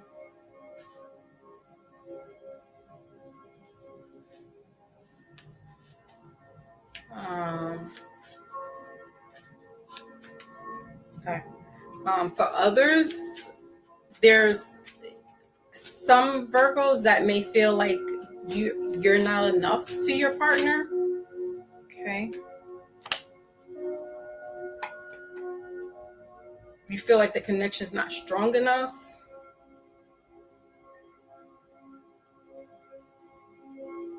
It might not be. As we move on to the love department, we got psychic connection here in reverse. It may not be at the moment. Express your what is it? Express your love here in reverse, and then bottom of the deck is rekindle. An old flame returns. It may not be this person then. And that's probably why you feel like there's not a connection here. This is for somebody, this is for the Virgos that are like dealing with somebody, but they also are like, this is just a fairly new, and it's not, you don't feel like this is working. Now there's maybe one or two Virgos, or maybe one Virgo specifically, that is dealing with a DV case and need to get some resources there. Again, I will look to see if there's like a universal number and put that there in my description. Okay. All right. So the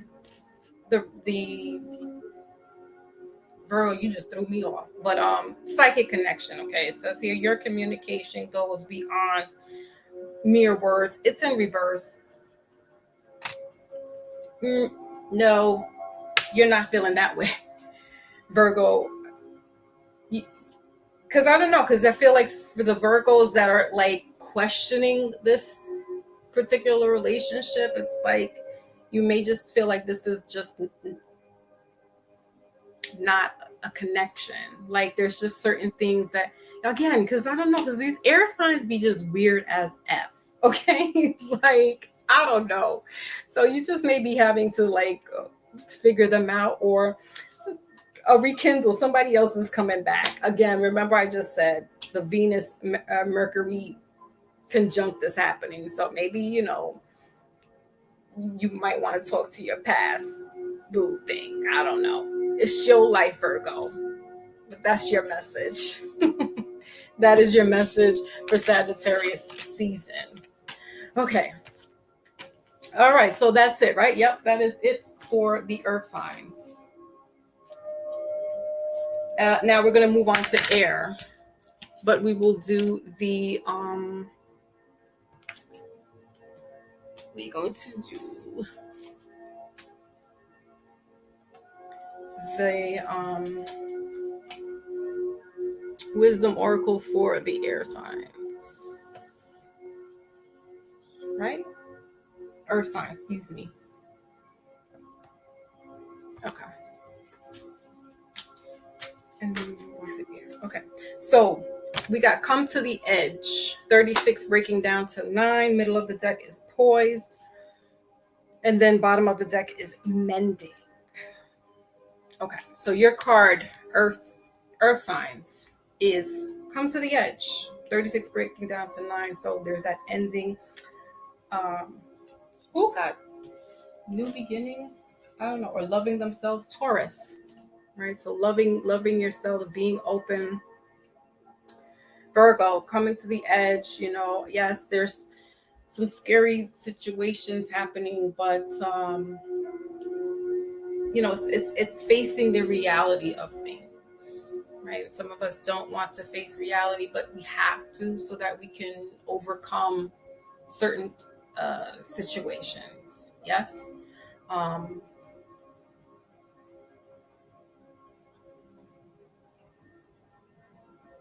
It's coming to the edge, but not going over the edge. It's realizing what's out and around you, and not being in the shadows, but coming out and seeing what's around you, and realizing, okay, and having this breather, right? And the edge is you. You guys are the earth. You are the ground. So it's reclaiming your foundation. It's standing on your square. It's standing on the ground and being grounded. But not to where it's going to get you stuck there, right? It's okay, and looking around and assessing things, and then saying, okay, now what do I do? And making that, but being gentle-hearted, Taurus, because we have the little hearts fluttering around there. It's being gentle-hearted on yourself. Virgo too, because you're going through, some of you Virgos are going through some things. So it's being gentle-hearted with yourself, okay? And Capricorn, I think, what do you got? You got some stuff going on too. Yeah. But that's it. That's your message. All right. First up, we have ease, Aquarius. My other favorite sign, and of the air signs, is Aquarius. They're fixed. Aquarius is so weird. Yes. Listen, most of the air signs are weird. But Aquarius, I like the energy because it is just out there. It's introvert. It's the humanitarian of the group. They're also in that introvert, extrovert, esoteric, spiritual. It's a real cool, funky placement. It's sign, and I love it. I like it. I like it a lot. Okay, so Aquarius, let's get you guys in. Sun, Moon, Rising, and Venus.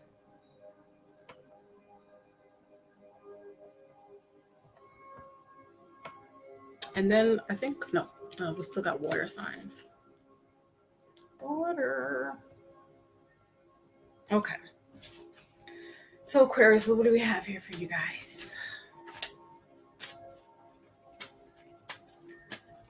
Aquarius is the water bearers, so they bring that truth, the wisdom, the knowledge. They're not a water sign, even though they have the water showing they're not a water sign, but they bring that knowledge. That's what makes them so peculiar. Because it's like, well, they're not a water sign. Uh-oh.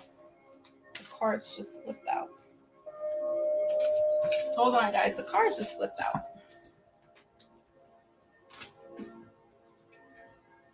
Okay. So we have the High Priestess, okay, for you guys. And that is Piscean energy. And talk about out there. Okay. Talk about out there. In the galaxies, in the world, out there. Bottom of the deck is the third eye chakra or the pineal gland. So definitely, this is going to be a real esoteric reading for you guys. Hold on, let me get the rest of these cards. Okay. And let's see here.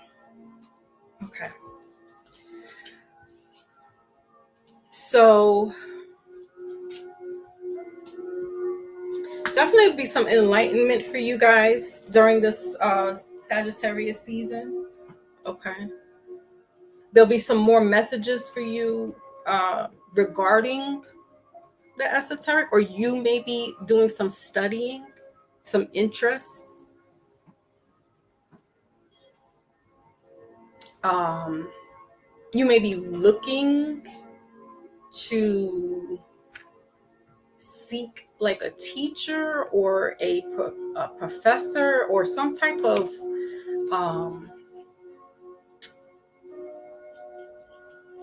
like some type of a teacher. But there's another word that I'm trying to get out and I can't say it right now.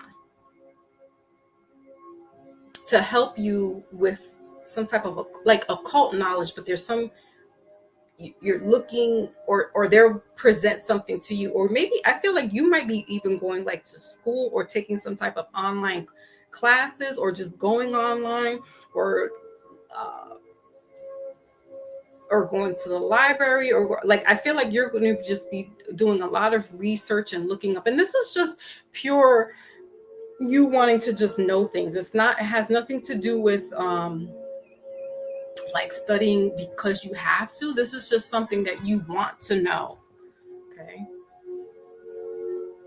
Like you're questioning what is the meaning of life, like what is the universe, like all this stuff. Like there's like this enlightenment happening. You could be a high priest, or you had a lot of coming from a line of priest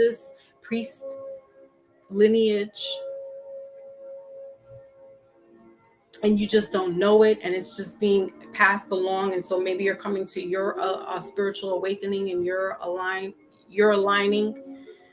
All right. And so therefore you're like, whoa, all this is happening, and let me start, where do I begin, and where do I go? And so therefore you're like, let me look into this. Okay, let's clarify a little bit more. What is this intuition, this high priestess,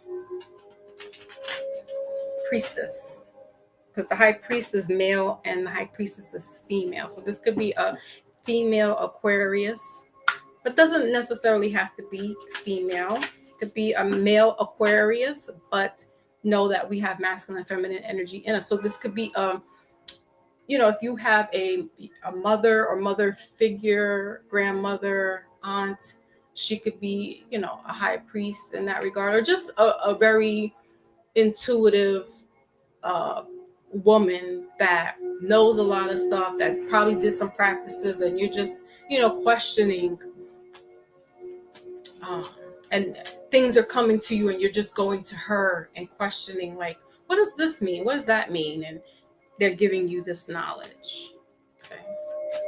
Akashic records, like you're hearing that, like, what does Akashic records mean? Right? With this door here and the clouds and things of that nature. Okay.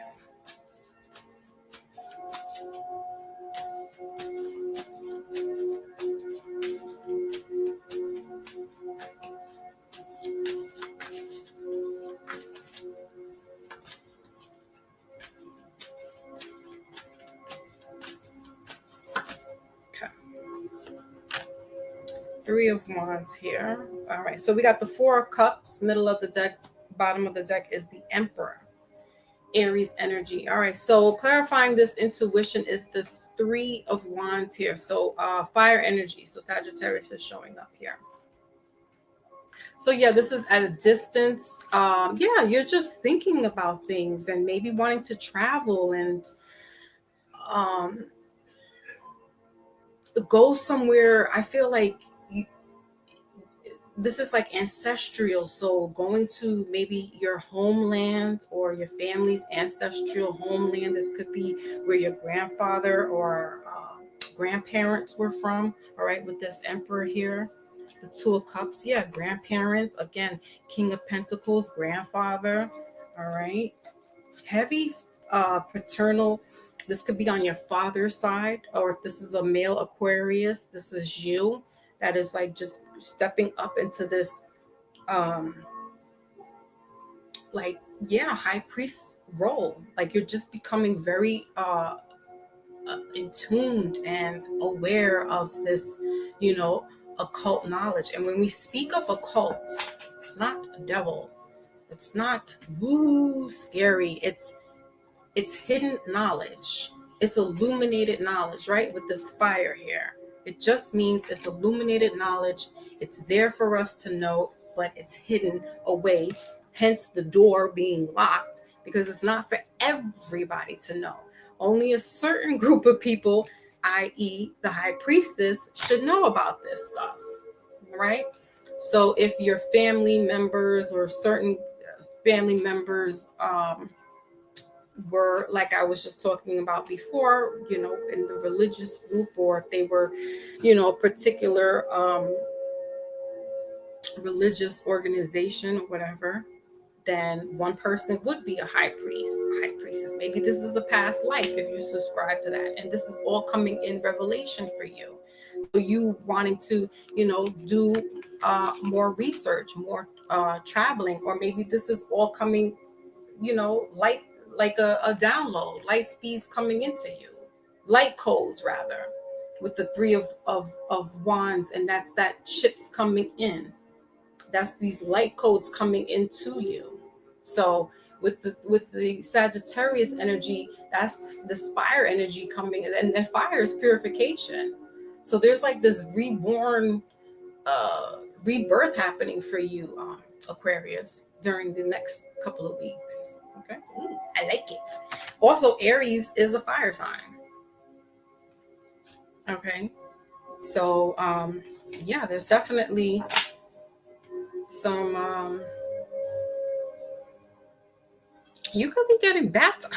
Look, this could be turning a whole different like spiritual renewal for you. You could be getting baptized in the I don't know what it is, but yeah, definitely could be going back to your ancestral land, getting baptized in the waters there. Okay. All right, let's move on to your love life there. This could be a fire sign, specifically an Aries. Aquarius and Aries. That's pretty deep. Okay.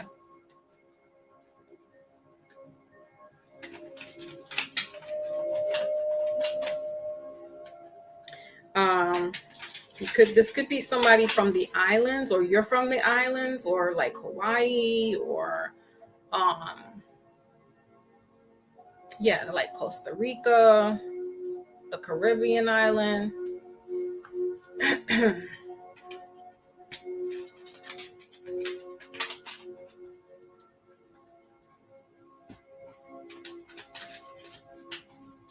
I keep getting something with GUI. I don't know what that means. So if Aquarius, I don't know.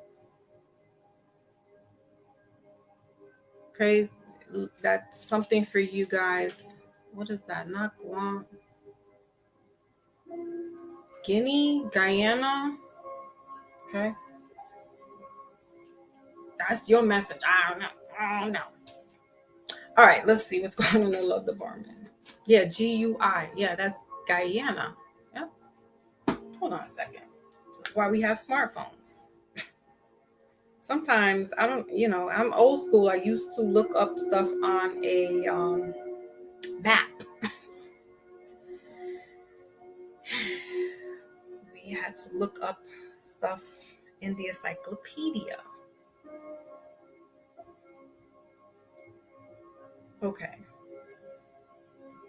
Let me see if that's what I'm seeing in my head.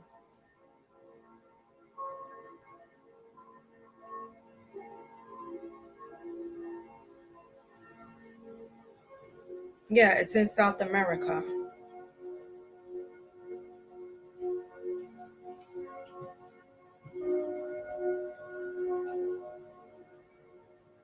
It's a geographical region while Guyana, formerly Dutch. Okay, yeah, so that is in South America. I don't know who that message is for. Maybe that's for me. I don't know because my family's all in the Caribbean, and I'm an Aquarius rising. So okay, but anywho, that's something for somebody. All right, let's keep it pushing. Let's see what's going on in the love department. Right, there are a lot of people going through a spiritual, especially high priestess. Yeah, Google. Okay. Ooh, Aquarius, new love. A new person has stirred your romantic feelings. Okay.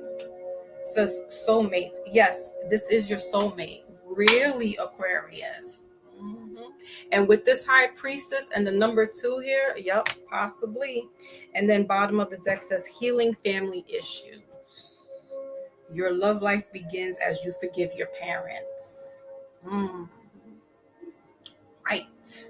Because when we're doing this spiritual growth and healing, that all is part of it. Um, yeah, I mean, sometimes depending on whatever it is at the family, the parents and things like that. Listen, we are our um, it says here unexpected connection, opposites attract underneath all this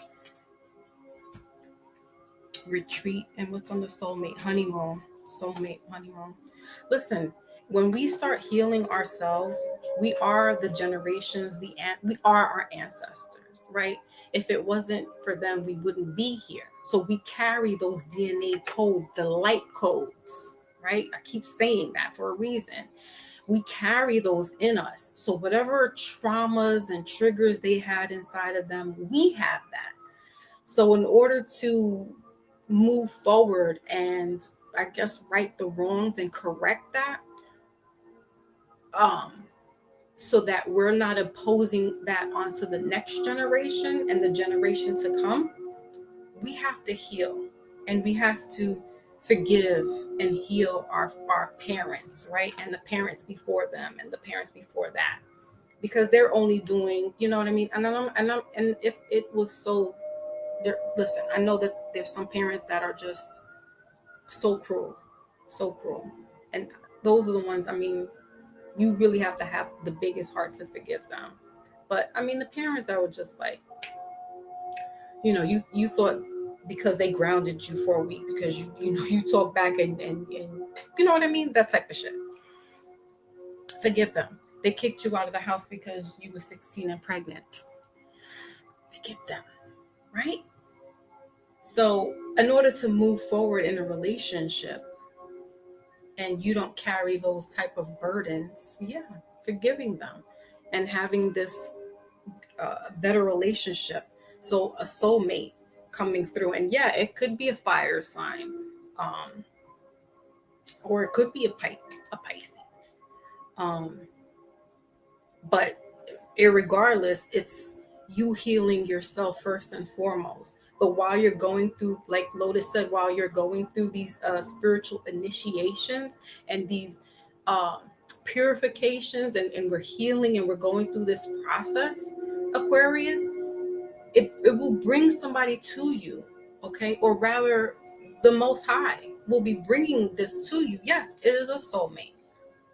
Why? Because it is somebody who is the puzzle piece to you. That person matches what you lack, what you're missing. Again, we're talking about the helpmate, okay? What you're missing spiritually, this person brings to you. What they're missing spiritually, you bring to them. What they're missing emotionally, vice versa, right? Physically, right? Vice versa. So that's what we're here for. These are our assignments in life. And that's what we need to be doing. We miss out because we're always thinking on our lower chakra that's not healed. And all we want to do is sex out, shake our ass, and keep it pushing. And this is why we wonder why we're unhealed, why we keep having dysfunctional relationships, why we think, no, you have to heal those relationships. Heal, like Tupac said, heal one another, be real to one another. Like that man, my baby. I mean, and that guy was like 20 something years old talking this. No 20 something year olds talking like that. No 40 something is talking. 40 something year old man is even talking like that right now. But for real, we need to heal one another and stop talking down on one another, because each one of us is, you know what I mean? Like, we're all going through something. But when we can, be kind to one another and understand with what one another. I'm not saying let somebody,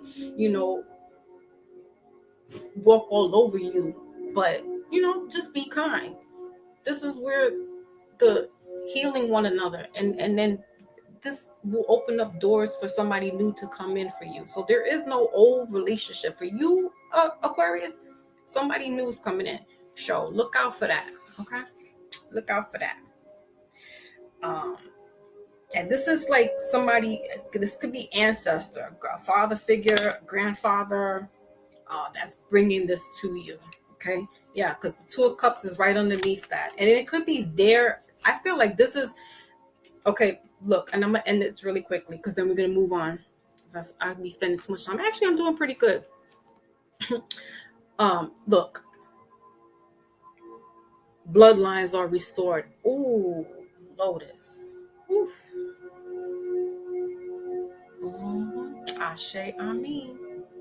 All right, look, you got the Emperor, the Two of Cups, and the King of Pentacles. Somebody is working to get this connection. Okay. And it's like their side and your side is working to bring this, where's that? New love.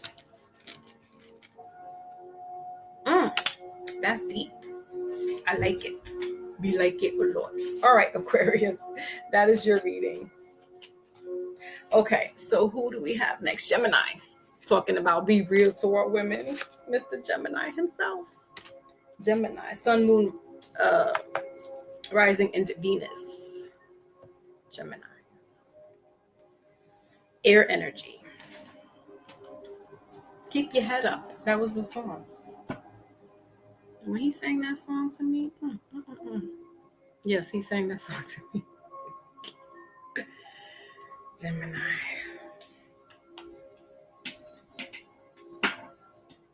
I was like, who is this? Who is this guy talking about? It's time to heal our women. Be real to our women. He said we'll have a race of babies that will hate the ladies. Ooh. He says, I know you fed up, ladies, but keep your head up.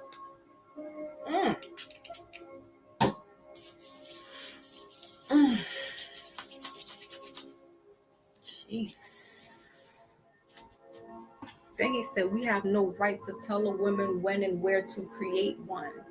Y'all listen to the lyrics of Tupac. Keep your head up. Jeez. My grandmother was like, why you like him? And he be calling women bitches. I'm like, he ain't calling me a bitch. But I know who he's talking about because, yeah, some females are. Jeez. I was like, listen to Keep Your Head Up, Grandma. He ain't talking about. I said, and listen to Dear Mama, Grandma. I was defending Black all the way, through and through. I think I know who he's talking about. All right. Anyway, Gemini. What do we have here for Gemini? Oh, no.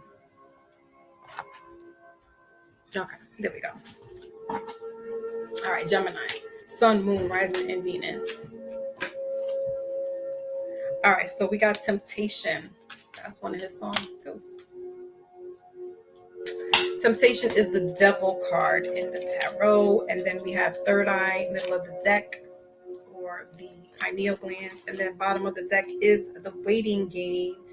The Two of Wands here is the decision making. Okay, bottom of the deck. So the Devil card has to do with what it says is temptation. Okay. And Gemini is the mutable of the air signs. Okay, so that's that going with the flow of things. Gemini's communication. The air signs are all about communication. The analytical thinkers, all in their heads. Specifically Gemini and Libra. Aquarius too, but specifically Gemini and Libra. But anyway, so devil energy here, Capricorn energy.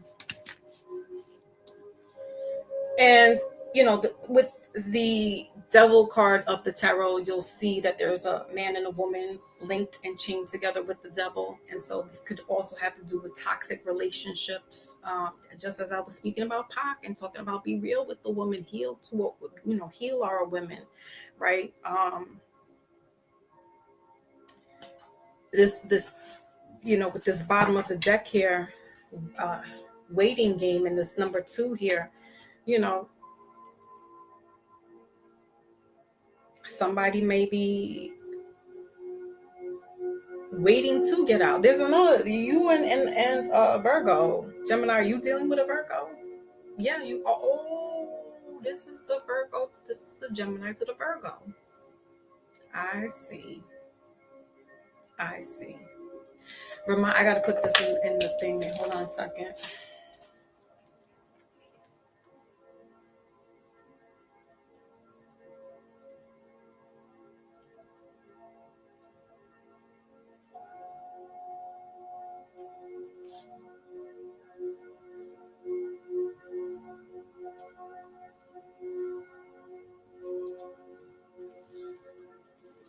I see now.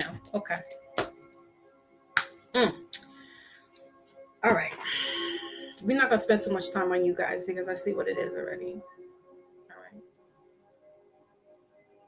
I don't know who's telling the truth here. Okay. I don't know if it's Virgo, Gemini, because y'all both Virgos can lie.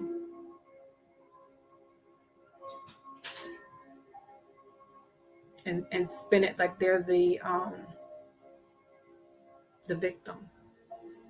But either way, I'm not going to play these games. Okay, let's clarify what is temptation. What is this devil card here? Somebody could be waiting to get out. They're locked up.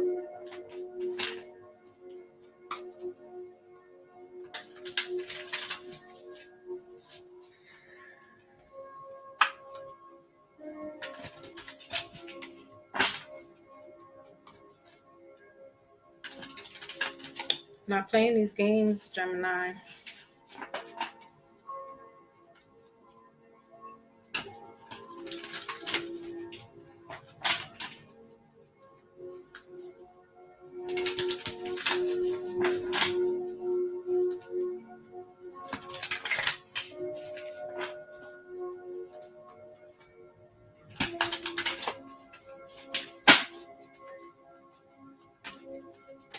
All right, what is this here?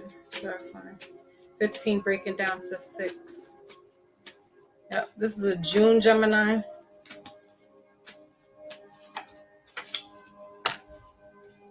Death card. 2 major arcanas. We got Knight of Cups here, middle of the deck. Bottom of the deck is the Temperance here. All right, so clarifying that, we got Scorpio energy here.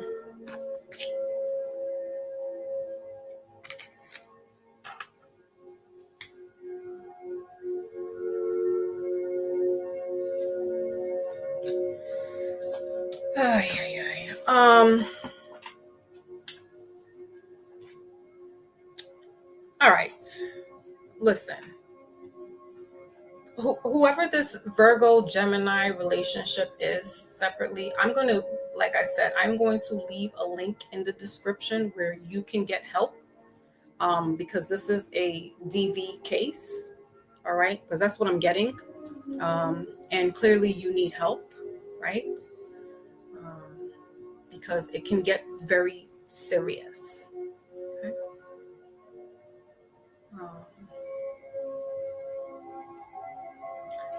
On the other side, there is a Gemini that is coming out of something toxic. There is this, you yourself could be coming out of your own toxicity, your own depravities, your own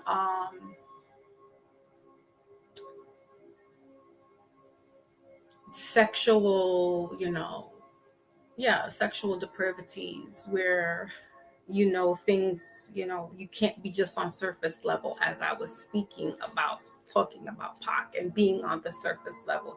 That can't be. And you have to bring it to an end with this death card, rebirth. Okay, that's that ending and beginning. Scorpio energy is the death card here. 13 breaking down to 4. So that's that building up, building yourself up. Maybe going on a retreat, going away, removing yourself from people, places, and things that remind you of who you are, who you were, and what you don't want to be, right? Because Temptation Island is always going to be there, but you have to find your core to remove yourself, or stay strong rather, because sometimes you can't leave. Sometimes you have to stay in the thick of things. And how do you, right, be still and know that I am God?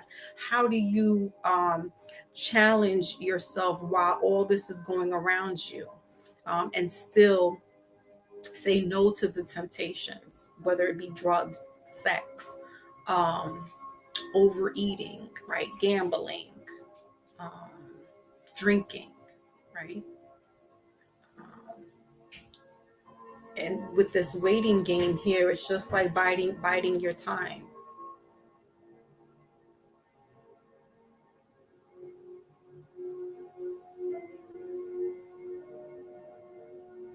There's a cycle. I feel like things might have started getting a little hairy for you back in the beginning of the fall. So like September, October. Could have been even September. And it's like a cycle with you, Gemini, right? Because with that death and rebirth. So, you're going to have to weather this storm for the next couple of months. But realize that you got your message during the Sagittarius season, and letting you know that you're going to pick up again around your birthday. But you have to stay strong, okay? With this courage, this strength card here. And how do you do that? Get help, find resources, find people that either have been through some things that can help you, sponsors, right? Don't be ashamed or afraid to ask for help, because that is where you're going to be able to get centered. Because sometimes you can't just go away on a retreat. Okay, you have to remain where you are. What if you can't leave your house and you have to deal with the people that you're living with? You don't have the money or the resources to leave, but you can go online, you can go on your phone, and you can call, and you can video time and talk to people. And if that's what you can do, then that's so be it. Okay, let's move on to your romance. Like, should we? Some like, I don't even like some of these. I don't even want to do, but we got. This is not everybody. All right. Y'all are hurting my heart today. What's going on?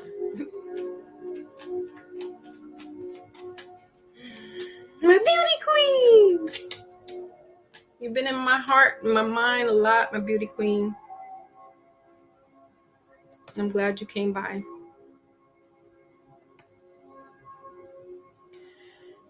Ooh. Okay.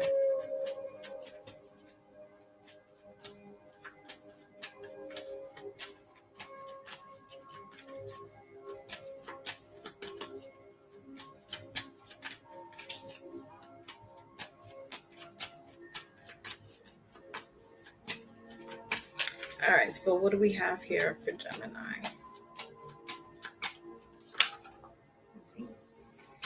All right, so we have material attachment.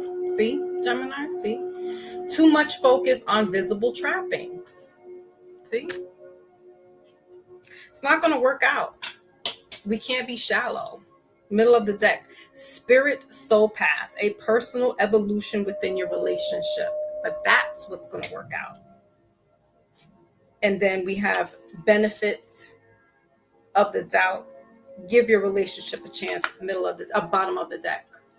So when we're not thinking about the lower chakra, when we're not thinking about sex, drugs, and rock and roll, right? The temptations, we can steady our mind. We can focus on what's better in the relationship, right? Who's better for us? And yeah, you know, the devil is a very crafty and tricky person, right? Not a person really. But it can give you these trappings. It can buy you things. It can sweet talk you into thinking and keeping you trapped, right? Because I there's a Virgo and a Gemini dynamic happening here. Okay. You know, so whatever. But you know, making you think that the perception is good, but it's not. You know, just getting in bed with each other and having a good old time. So the sex is great, but the relationship sucks, because that's is all it is. It's just the sex. It keeps you bonded, right? Some people are addicted to that sex. Yeah, but what's the real deal is the personal evolution within your relationship, and just even the evolution of relationship with yourself, Gemini, coming out and like I said, getting help for yourself. That's the true relationship. You know, even if you don't have it with somebody else, you're having it with yourself. Get calling in your local, listen, even if you call your local religious personal, you know, professionals or whatever the case may be, as long as you're getting some type of help.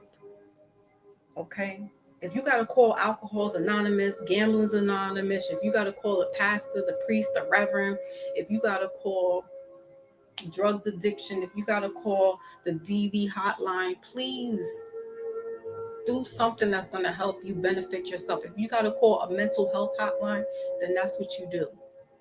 You are not far above anybody else that you can't get help.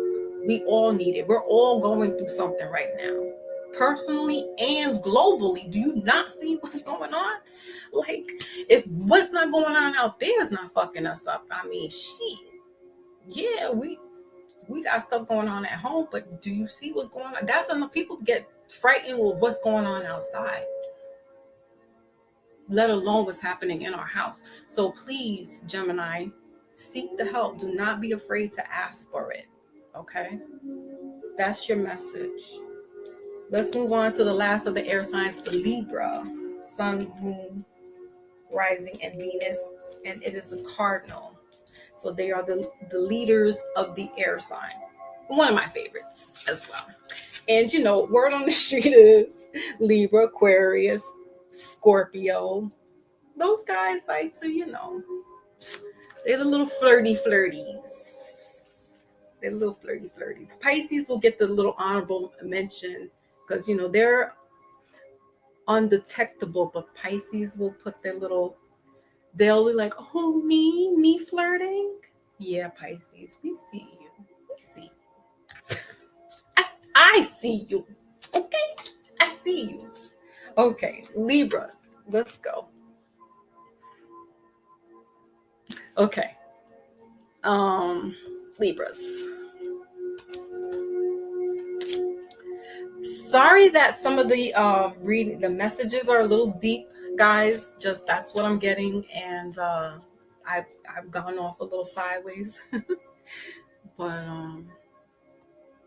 you know, just keeping it real, as real as possible, without getting too you know. Alrighty. So Libra, what do we have for you guys for Sagittarius season?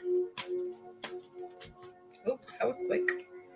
Okay, so we got the Tower card here. Disruption. It's like we went from light to dark after Sagittarius, after the fire signs. The fires left us high and dry. Okay, so we got Scorpio energy here. And Scorpio energy is that type of, I don't want to say disruptive, but it does break us down. It's supposed to wipe us completely off the slate and then build us back up, a renewal, rebirth, if you will. So that's the Death card. That's the Tower card. Okay, so Libra, you have the Tower card here. You have disruption. Also kind of like being held in captivity a little bit now. So middle of the deck is patience, Sagittarius here. Temperance, patience.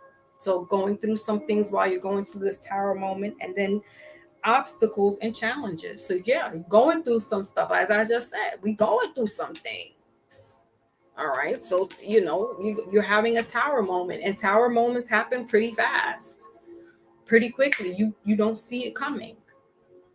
And that's what it's supposed to do. It's supposed to unlevel your foundation so that you snap up out of whatever it is that's happening, and you get built back up in the right way, in the right order. Okay, whatever obstacles and challenges is going on is supposed to happen. It's supposed to help build you back up. Anytime we see the number 5, that is about challenges, that's about chaos, that's about change. So there's something in your life, Libra, that needs to change. Maybe you're too rigid, you're too stuck in your ways, that there needs to be some type of change there. There's too much solitude, there's too much underneath that. We have the crown chakra. Maybe you're not using your intuition enough. Okay, maybe you're relying much on your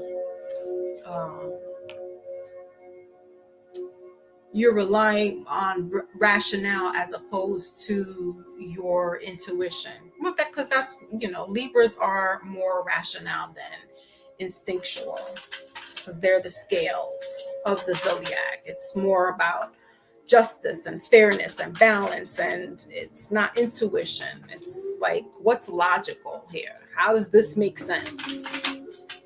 So let's clarify this Tower card, this disruption.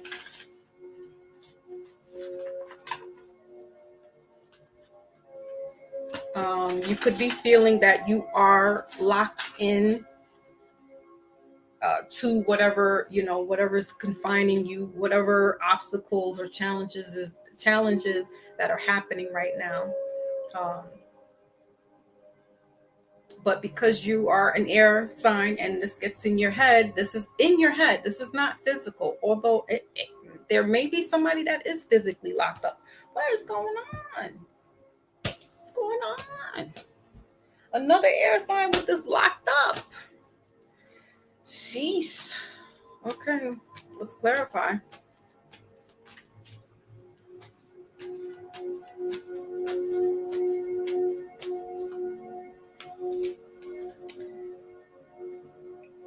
King of Swords, you showed up in the reading. All right. Middle of the deck is the Three of Cups. Bottom of the deck is the Page of Swords.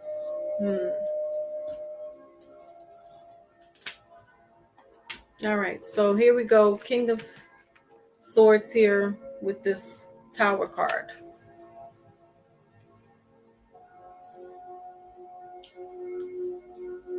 With this Page of Swords. This could be a parent dynamic. You may have to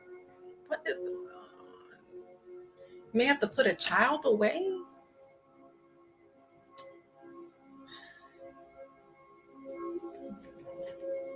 Like boarding school, or maybe have to do like some detention, juvenile detention center.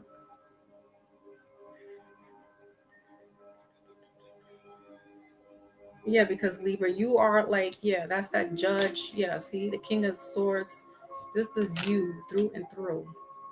You like, this is my way or the highway. Like, you know better.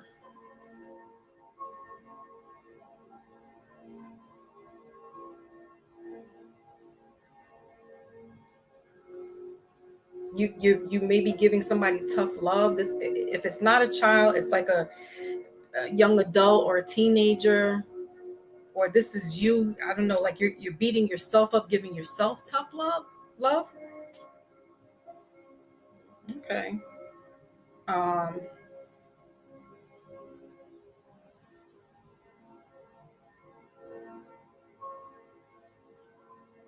or this is like, yeah, like I said, this is like a adolescent, teenager, or young adult that you're having some type of conflict with. That it's like you're having, yeah, some challenges, and you may have to like send them to like some detention center.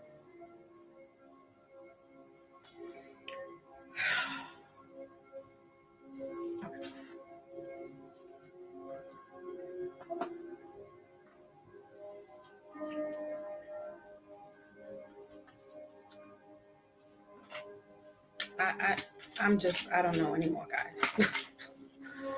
um, it is what it is. These things happen in our lives.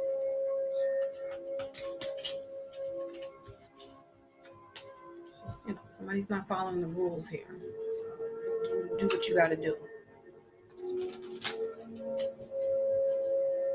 16 breaking down to 7. So, I mean, also this is you, Libra, where again, not trusting, because that 7 with the crown chakra is that highly spiritual number where you're not really tapping in. So, if you are dealing with a wayward child, yeah, I get that you need to rely on your um, instincts, but also like, as I've been, the theme for what's been going on during this reading is God, and some of us, whether we poo-poo God's existence away or not, um, it's like logically we're always trying, like some people debate, oh well, what's God's existence, and is there a God, and then it's just like,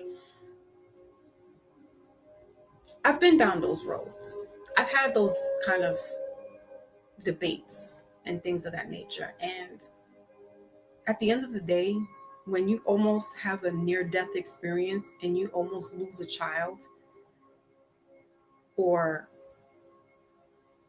you've had death experiences, or losing whatever, right? Divorce, or ending a relationship, or losing a job, and you cry out to the Almighty, just because that's something instinctual that you've done before, because that's what you've done since you were a child, because you grew up in that, and you see that the Almighty starts to change things in your life. Well, why not go back to what you know, right? So Libra, yes, not only thinking logically about what you could do in your life with your family, with your children, with the child, or even with yourself, but also like, you got to clear out this crown chakra so that you can be tapped in with the Most High and get these this download. It's not just logically sitting there, but also doing your prayers, speaking out. Like I've just been saying, I don't know, like I gotta have maybe Bible studies. I'm just playing, but listen, be still and know that I am God. Psalms 46 verse 10. That is one of my favorite Psalms, besides Psalms 23. But be still while you're going through the thick of things. And if you don't subscribe to God or Allah, Jah, Most High, you're an atheist, I don't know what else to tell you. But something is greater and bigger than you that moves, that's created this universe, this planet. And it's bigger than man. The man wants you to think that they created it all. Bullshit. They didn't. They didn't make them trees. Sure, they planted seeds, but these plants have been here longer than you have. So stop acting like you bigger and better than, because you get humbled real quick. You saw what happened to Jamaica. You see what happened to Haiti. You saw what happened to the Philippines. People's houses get taken out in the blink of an eye. And yeah, oh sure, it's man-made, it's hard. It's okay. It's also God too letting you know. I'll take shit away. Let's move on to your romance. I'm sorry I'm getting deep, y'all, but for some reason things are being moved in me, challenged. Some people need to hear something. So maybe I need to hear some things too. It needs to be reiterated. All right, past life relationship. Okay, Libra. It's a past life relationship.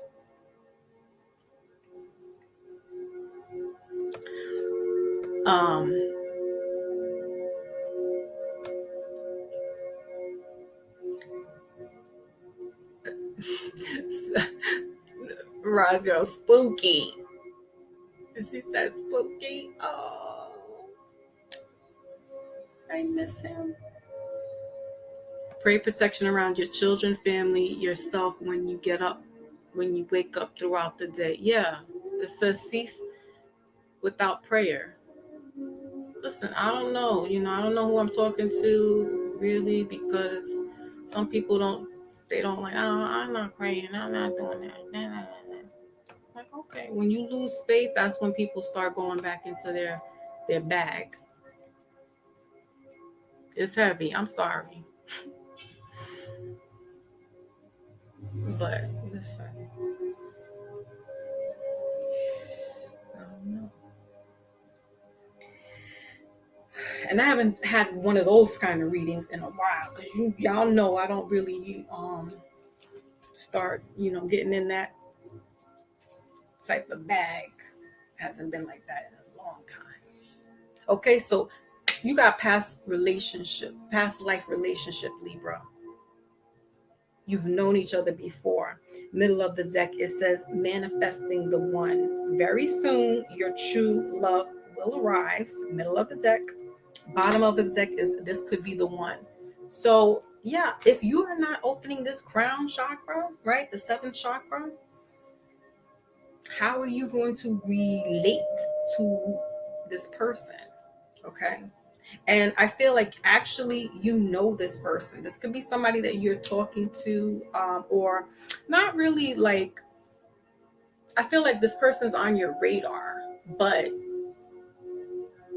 because you're going through so much right now, Libra, you're not, and rightfully so, you're consumed with so much right now that it's just like, I'm not even looking at this person. But just know that actually, again, when we're talking about helpmates, this person can help alleviate some stress, and not talking physically. They could actually be there to help, talk with you, spend some time, be a friend, listen, laugh with you. Okay.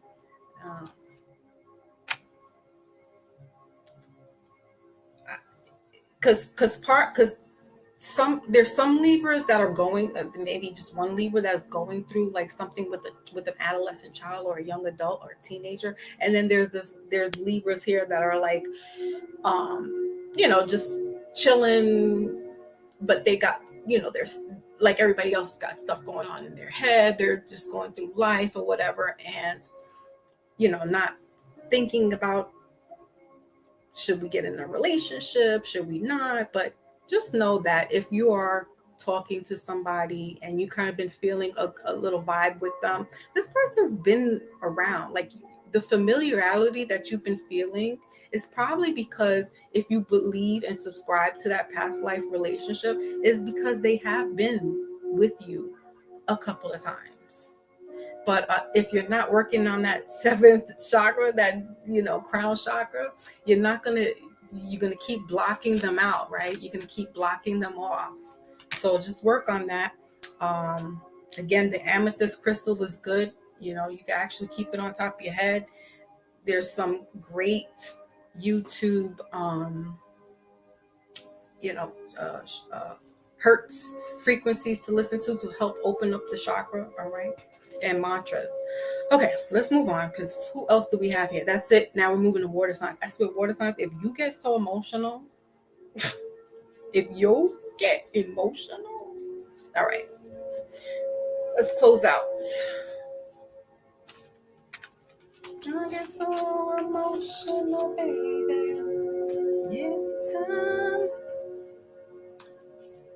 Yeah, amethyst crystal is good for the crown chakra. There's other crystals too, but that's my go-to. That's the only one I really have.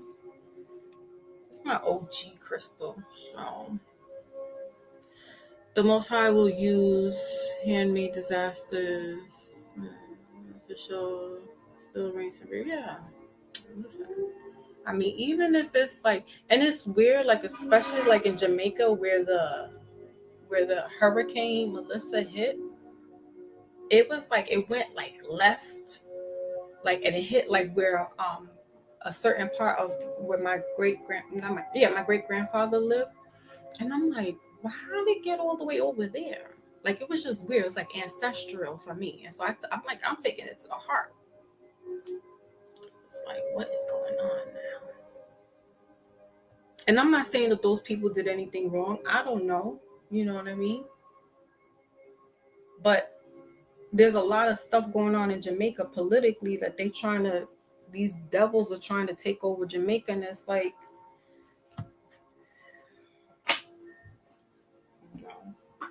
I'm not saying anybody deserves what they deserve. Sometimes you got to put your foot down. And if it takes if it takes disaster or a breakup, or you getting fired from your job that you've been there for 8 years and they fire you, you gave them blood, sweat, and tears, but something else happens in the interim, then so be it. It's a reason why. Okay. So air signs, what do we have here for your wisdom oracle? Ooh, okay. Chop wood, 42 breaking down to 6. I like this because that's cleaning out. That is cleaning out, cleaning up, getting stuff out of here. No place like home. Middle of the deck, no place like home. And observer, bottom of the deck. So 6 again is that balance. All right, there's that Libra energy there. It's the scales, and it's cleaning out with the old, in with the new cycle. Okay.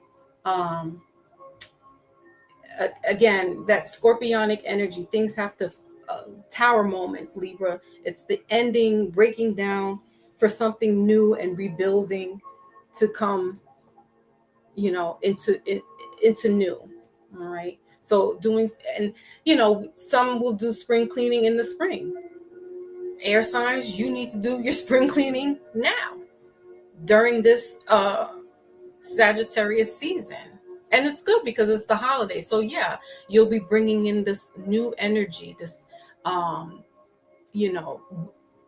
hear whimsical and that Cinderella story. Yeah, so air signs, you might be attached to that Cinderella story, or yeah, there's somebody there that could relate to that. Coming through the hard life and being an orphan or feeling left out, and having not a support team there, Gemini, not having a support team, but you made it through. And on the other side is, what happens with Cinderella. She gets her prince and she's in the castle. And yeah, that's a fairy tale. But what I'm trying to say is that things will work itself out. But cleaning yourself up, mind, body, and soul, your house, it starts from there. Depression, people, when they're depressed, you could tell, with their cars and their house, they got their clutter and things. And when we're feeling good, our homes are feeling good. There's this feng shui, right? It's really true. There really is such a thing as that, decluttering our home. It makes us feel good. It takes away all that energy. Because think, you have that negative energy, that sadness that's sitting in our house with all those clothes or whatever that's cluttering up. And it sits and it festers, right? Think of hoarders.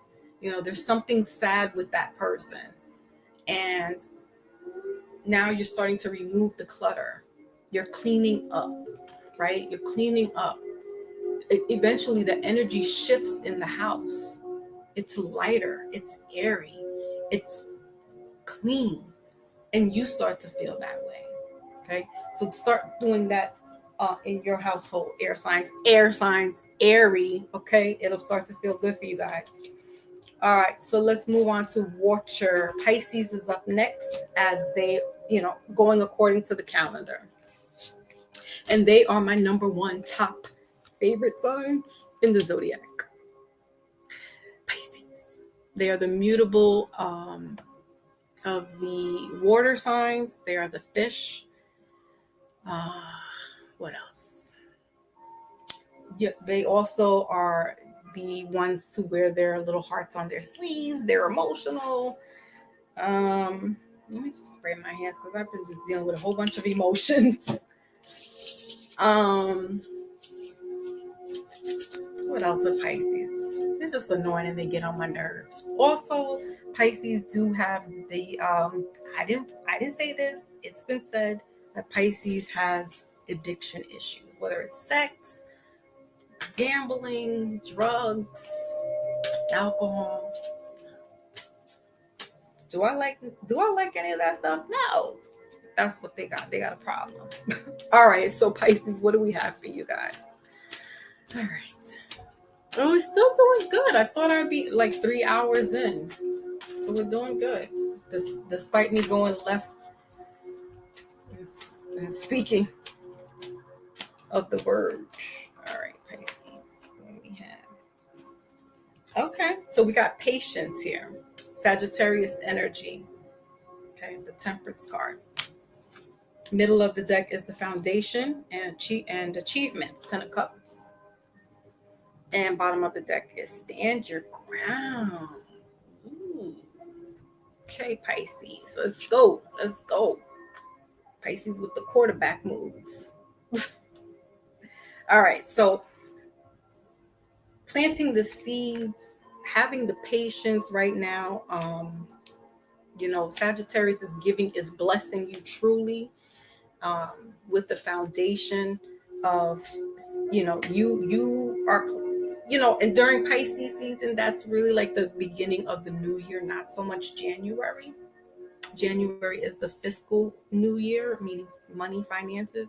But right now for you, Pisces, it's actually probably a new beginning for you. And this is with everything. Again, relationship, finances,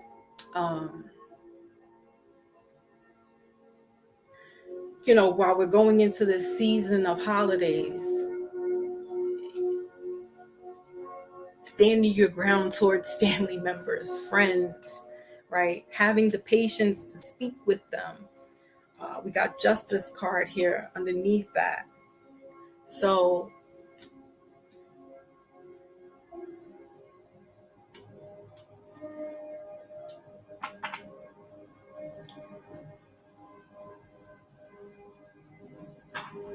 I feel like either you or somebody's going to be giving you something to like start up. It could be a startup business, or this is you starting up your own business. Like somebody's giving you either an idea or you get an idea to start up something from the ground up.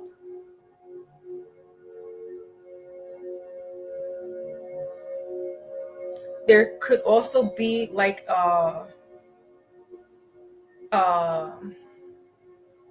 a pregnancy, okay, where it might have been very hard to get pregnant. This could be a female Pisces or a male Pisces, doesn't matter. A male Pisces trying to get his female Pisces, or not female Pisces, his female partner pregnant.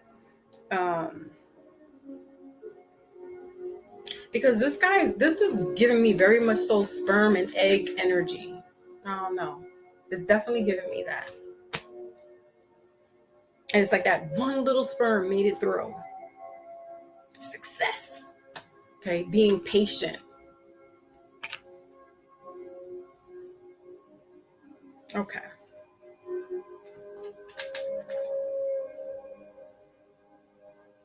And sometimes, I don't know, this is just me. Some people look at it too, but sometimes when there's a family member that passes away,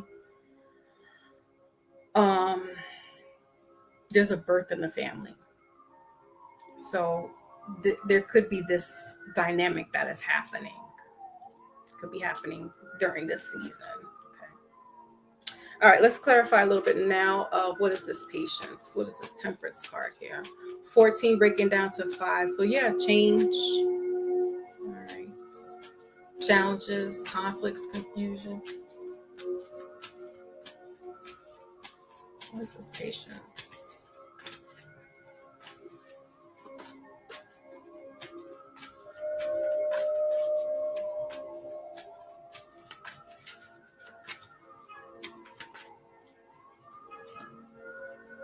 Seven of Wands. Okay. Seven of Pentacles. Wow, look at this. A lot of growing.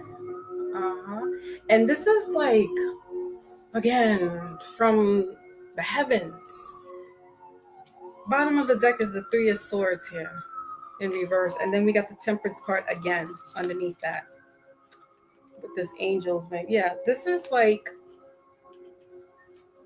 Six of Cups right underneath that. This is exactly what I said. This is like somebody passes away and in the family, and a birth is, it could be like a grandparent or a parent that passes away, and then a grandchild is born. Somebody's been praying for this. Somebody's been wanting this. Or it could be in vitro fertilization, protection. See? Yeah. And see how this is like a globe? Like, yeah, this is an egg here.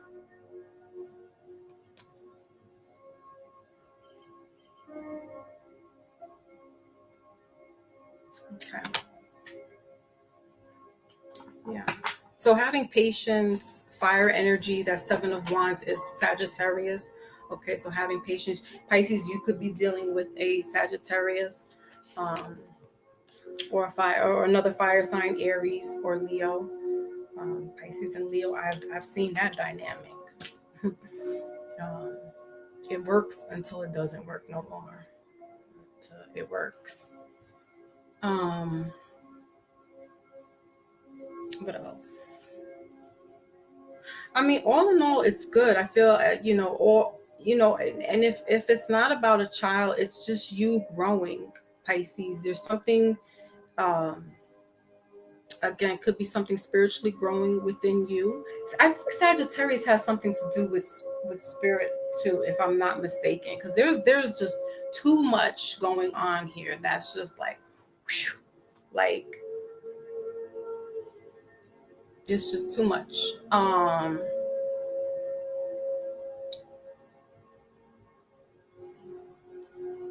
Just things are looking good for you, Pisces, for sure. And yeah, definitely. And Seven of Wands is that standing your ground. It's that protecting yourself, protecting your energy. So while we're going to see family and friends during the holidays, having the patience to not say anything, that you are going to regret, because some families will say something stupid, and you just be like, you know what? I'm standing my ground. I ain't gonna say nothing. I'm at peace. I'm protecting my peace. I'm not gonna say anything because I know, you know what? I'm in a better space. I'm in a better space. All right. Okay. So let's move on to your romance. Being the bigger person, taking the higher road, right? Jedi them. But Taurus, we did Taurus already. Yeah, Taurus was up there in the beginning. Okay, so we have here marriage. Marriage, middle of the deck is flirt. And bottom of the deck is signs and clues. The universe is talking to you. Interesting. All right, so we got marriage here in reverse, wedding bells and ringing. You're not feeling anybody, Pisces. You're not feeling signs and clues. I don't know. We got freedom underneath here, and then free yourself. You may be coming out of a relationship with this fire sign. You may have to stand your ground and just speak up for yourself and just and if it's not like a marriage per se, it's like a marriage. If it's not like a legal binding marriage, it's like, you've been living with this person, cohabitating, and it's just like, this isn't working out and I need to be free. Okay. You've been giving the signs and the clues. You've been waiting for the universe to talk to you, and you finally been getting those messages. You've been waiting patiently. You've been sitting patiently, Pisces, and you finally got your message. And you like, yo, I'm out. I'm freeing myself. Hold on, let me put my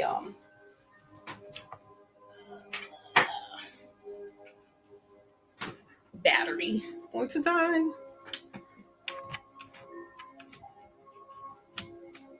Okay.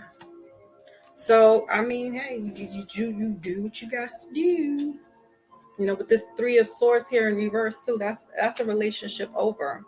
Yeah, Sagittarius, it's about healing, right? Isn't it? Okay, makes sense. Sagittarius season is a spiritual season, especially involving spiritual growth and spiritual journeys and building bloodlines. Now, see, Lotus, thank you. That makes sense.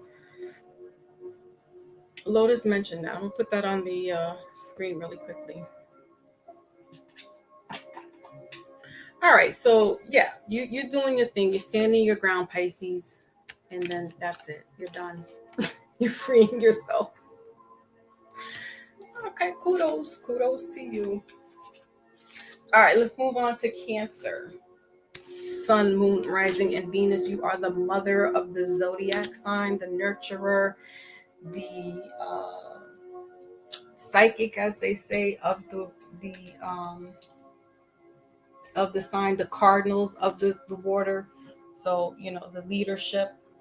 While Pisces is the mutable, they, floating around, figuring things out. You are taking initiative. You're taking the lead. Okay. You're taking the lead. Okay, so let's go ahead and kick it. And then we have Scorpio, my Lotus, hanging in for her reading.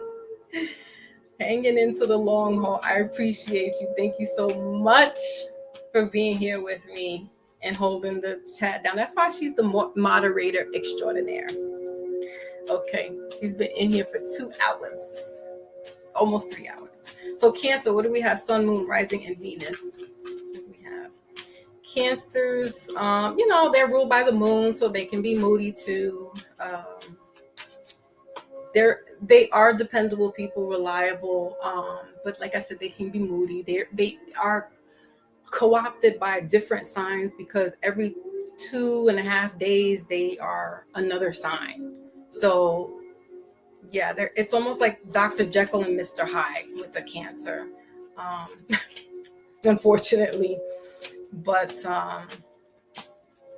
they are good friends. You can call on them. I specifically the ladies. I don't know about the men. The men I've been hearing some crazy stuff about the men lately, and I'm like, wow, really? Wow. So the men are stalkers. The men are crazy. I'm like, wow, what? And here I thought Pisces was that because they like that too. All right, so Cancer. Let's see what's cooking for you guys. All right. Ooh, you got the Wheel of Fortune. Fire energy here. So Sagittarius is showing up for you. Destiny. I like it. And then we have material and spiritual prosperity. But look at this. And then we got the Empress. Bottom of the deck. Fertility. Okay. And, you know, Cancer is that mother. So Destiny, the World card here, 10 is about that ending, new beginning, rather, the cycle of life, and destiny. Whatever's for you is for you. I know, again, it's cliche, but you know, whether it's creating life or creating something for you, we got oh, excuse me. We have excuse me, the throat chakra. We got the Empress and emotional loss right underneath that. This is the 5 of Cups. So, you know, if you're feeling sad over relationship, lost, disconnected, bored, what have you, it's you creating your own destiny, right? You're also in charge of your destiny. But then also God is in charge of your destiny. So it works hand in hand. It's intangible. Also working with that heart chakra. You are the 4th house. You rule the heart chakra. I think that was Taurus that we were talking about earlier with the heart chakra. So you want to also work on that too. You can be a little rigid around the heart chakra as well, a little rough around the edges, as some people say that you are. All right, but you know, that's because you have the shell. You know, you're softy. You're softy inside, and people play on your niceness. They take your niceness for granted. All right, so yeah, I don't blame you for putting your shell up, but during this next couple of weeks here, just, you know, have a heart. All right, let's clarify a little bit. What's this destiny card here? What is this destiny card?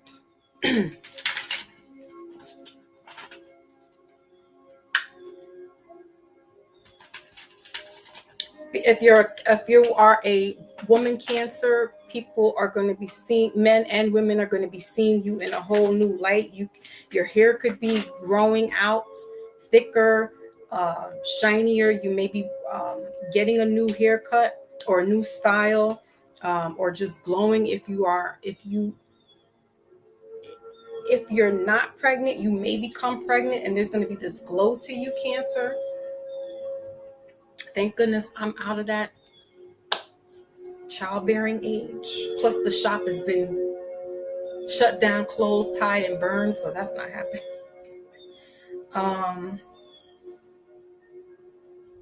But yeah, with that Empress there, that's Venus energy as well. Yeah, see, and we got Mercury and Venus conjuncting with each other right now. So yeah, somebody could be looking at you, Cancer, in this light like, ooh, Cancer, you are just looking all kinds of beautiful. All right, what's this destiny? They could be looking at you as you're their destiny. Okay, this could be a fire sign. So Aries, Leo, Sagittarius. You got the Empress. Look, I can't even talk. You got the Empress again. Wow. Two of Pentacles, bottom of the deck. Ace of Cups. And not bottom of the deck, middle of the deck. So this is a new love coming in. Two of Swords here. There's a decision. There could be two people coming in for you. You may be having twins. Cancer. What? Woo. Okay, I'm so glad. Side note, I'm so happy that the water signs brought the ending of this reading to like better news, because seriously. But yeah, you got destiny here with this Empress. All right, so that's double confirmation because you got the Empress here again. So Libra and Taurus energy. Yeah, so I said with the Taurus there, it's that heart chakra. You could be dealing with a Taurus as well. Or a Libra. Cancer, if you're dealing with a Libra, they may be getting you impregnated. Or Taurus. Taurus and Cancers, I heard, get along well. Cancers and Libras are just good for a good time. So be careful, Cancer, because you know, 9 months is a long time, and then that's it. You know what I mean? But this person thinks the world of you. They the sun, the moon, yeah. And then there's the moon right here too. And you are the moon. So this person really admires you, adores you. Two of Pentacles with the Two of Swords here. There's two people.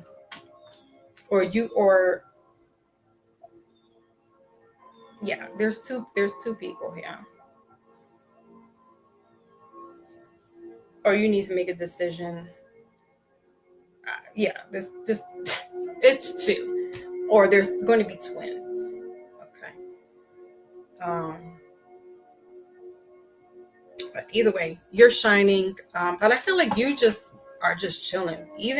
And you don't even need to really make any decisions, Cancer. I feel like you just are like a cat to a mouse, just playing with the food, playing with the little, and not playing where you're hurting anybody's feelings, but it's just like you're good, like you're glowing. And even if you're not a Cancer that is thinking about getting pregnant or can get pregnant, you're glowing with ideas or glowing with creativity, or you're just in a good place right now, Cancer, where it shows and people are like noticing and they're looking and they're just like, wow, what is going on with Cancer? Because she looks or he looks great. You're probably not stressed out, or if you are stressed, you're not like showing it. You're not wearing your stress, and people are just taking notice of that. All right, let's see what's going on in the love department. Somebody wants you to be their Empress. Could be dealing with the earth sign like a Taurus, or an air sign like a Libra. Keep saying that could be a Libra.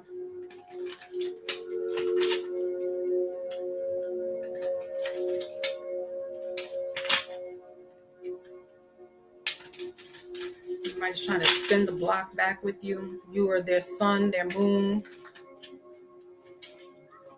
Oh, Lord. Foxy moon. No.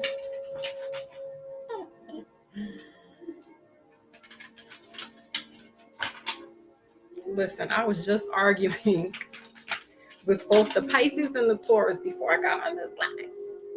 I mean, we was yelling at the top of our lungs. And I came on and was like, Gusaba. I ain't gonna let that stress. So yeah. And I am a Cancer sun sign. So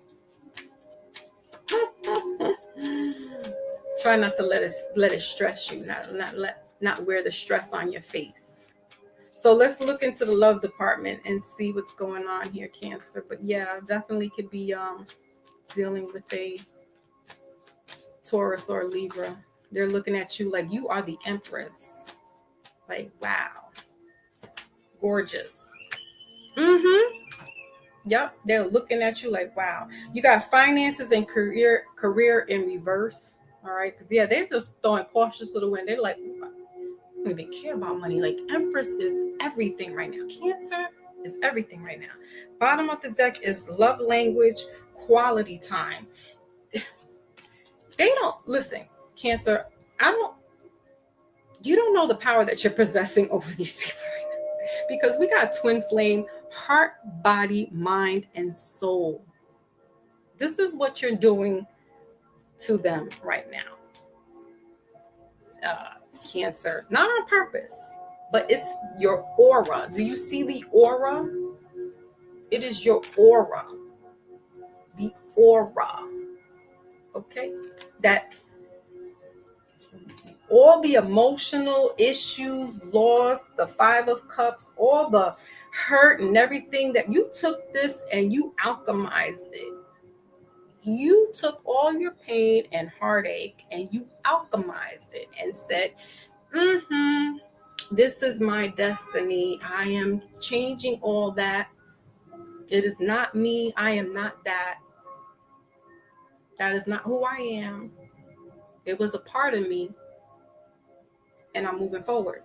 And this is why, that's why they are looking at you like, what? She did that. He did that. They went through this. What? Want to breathe all up on your neck. And Cancer, you're just like, nah, I'm good.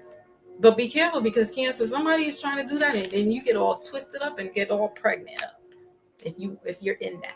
So be careful. Be careful. All right, what's underneath there? Yeah, we got what? Self-love.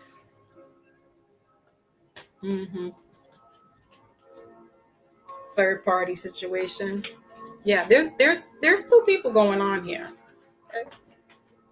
And one could be super available, and the other one is just watching from the sidelines, like wishing that they could really be with you, but they're not available. Or you're not available. And there's two that could be available, and you're the one that's not available. And they're wishing that you could be available. But you keep on striving, Cancer. You keep doing your damn thing. And that's your message. All right. Lastly is Scorpio, Sun, Moon, Rising, into Venus. My Lotus. Scorpio is the fixed of the water signs. Scorpio has the, that fix. They can be stubborn, but I don't see Scorpios being stubborn as like a Leo stubborn or a Taurus stubborn, but they can be. But it's not like bullheaded, like that kind of stubborn. They are, spiritually inclined as well, psychic, like the Pisces, like the Cancer, dealing with the esoteric arts as well. And sweethearts. I mean, they are sweethearts. They mean well. They do well. The men, though, dare I say anything else? Because word on the street is, because these men, them Scorpio men, please. And they are super sensitive, like Pisces men. Super sensitive. If they're not emotionally checked. But anyway, they are, like I said, and their heart is in the right place, though. Above all, even if they're super sensitive, the men and the women, their heart is in the right place. My auntie, rest her soul, Scorpio, she stayed lived till she was 91. It didn't matter what the person, whatever, she always made sure to ask how they were doing. Like, she didn't, she had her heart. Because she understood that people are not perfect. While her sister was like, yeah, this person's a douchebag. I don't care. I'm not going to ask about them. Her sister was like, the Scorpio was like, no, how are they doing? Are they all right? So, all right, Scorpio, let's get your message here. Ta-da. Okay. Scorpio, Sun, Moon, or Rising. Just know we want and we won't accept love you. Okay? That part. Okay. We got memories of love. What else? Memories of love. Memories. Tough as nails, though. Them Scorpio women is tough as nails.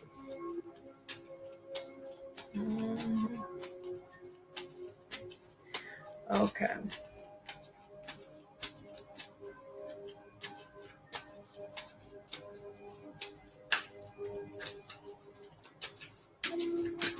What does Scorpio need to know for Sagittarius season? Ooh. What's that? Oh, crown chakra. As I say, you guys are spiritually in tune. Okay. So you got crown chakra here, number 7. Okay. Choose wisely. Again, number 7, middle of the deck. All right. And bottom of the deck is the third eye. Oh, look, Sagittarius is really bringing out something. All right. So third eye, the pineal gland. So for you, Scorpio, you guys need to work on that crown chakra, possibly clear it out. There may be some decisions that are clouding your judgment. Okay. That's blocking your connection with you and Most High, okay, or your higher self. And so therefore you need to work on being tapped in there. And then you have the third, your pineal gland. Also, you have the Magician right underneath that. So yeah, manifesting. There may be something that you're trying to manifest, but there's other things there. There's some like outside interference, for better lack of words. But there's other people interfering though. There's somebody telling you this, there's something telling you that, and it's you have to tap in with yourself and trust yourself as opposed to listening to others. That's why it says choose wisely. 1, 2, 3, 4, 5.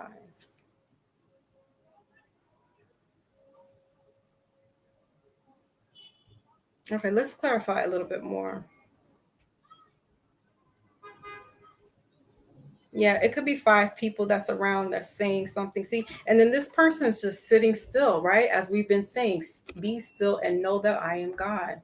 And there's other interference that is just 5 people or 5 places, 5 things that are just affecting you, or that's just in your circumference that wants to, I don't know, change your direction, right? So that's why it says choose wisely.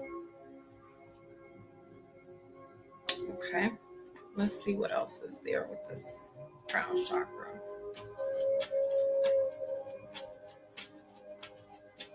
Get 5 of Pentacles and 7 of Pentacles.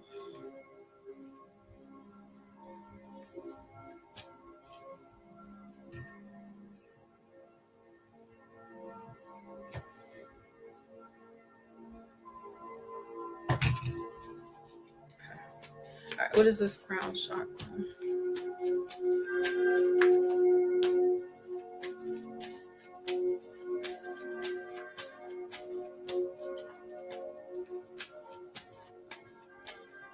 But it's you don't see it, but it's around you.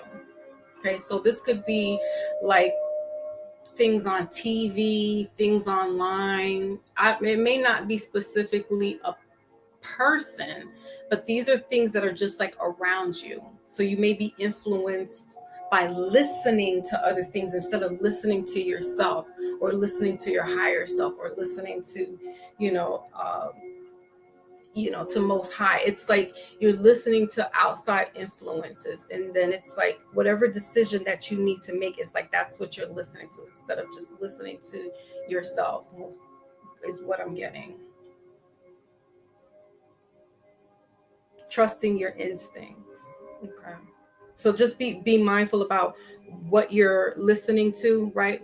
Who you're listening to, not specifically like it could be a person, it could be physical people, but like, how we listen to just me listening to me on here, or like reels, or social media, the news, things that can be a significant factor in our lives, and that plays into making our decisions, our day-to-day decisions.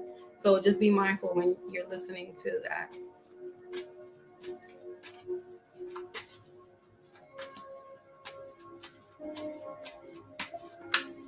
Okay, what's this? See, yep, we got the devil card here. So yes, the high priestess, middle of the deck. So tapping into that intuition, tapping into self. And then we got the Queen of Swords here, bottom of the deck. Definitely have to tap into that intuition, because the devil card here is playing on your psyche. See, and then this, look at that person's just holding their head. Yeah. This could be a specific person, could be a Capricorn. That's like playing, kind of mind games, or messing with if you say something positive, there's somebody that's always giving something negative to say. If you're saying something that is wise and correct or what have you, they say something that's just like real stupid and ignorant, that it goes against what you're saying and what you're doing. Okay. But also this could be just like outside influences that is just like messing with your psychic ability. Okay. So try not to let this influence you, because didn't the devil show up before? Like, the devil's trying to play around with people's intelligence. It's like, no, get the hell out of here. We smarter than you. Okay. And yeah, just trying to play up on that. And with this Queen of Swords here, it's definitely you being smarter, logically, but also the swords have to do with intuition as well. So that's what I'm saying. You may need to again, I use the amethyst. You could go online and find out what other crystals can help with clearing out the chakra, the crown chakra. You can go online to YouTube and type in, how to clear out the crown chakra, or doing some yoga poses, things of that nature, right? So that you are in alignment with your higher self and doing these prayers. But you also, like I said, wanting to sit still and hear the right thing and making your move, instead of just going off of impulse and going off of just, okay, that's it, I'm going right away to do this, or I'm going to say this right away, right? It's choosing wisely before you make that move, because that 7 there is spiritual. That 7 is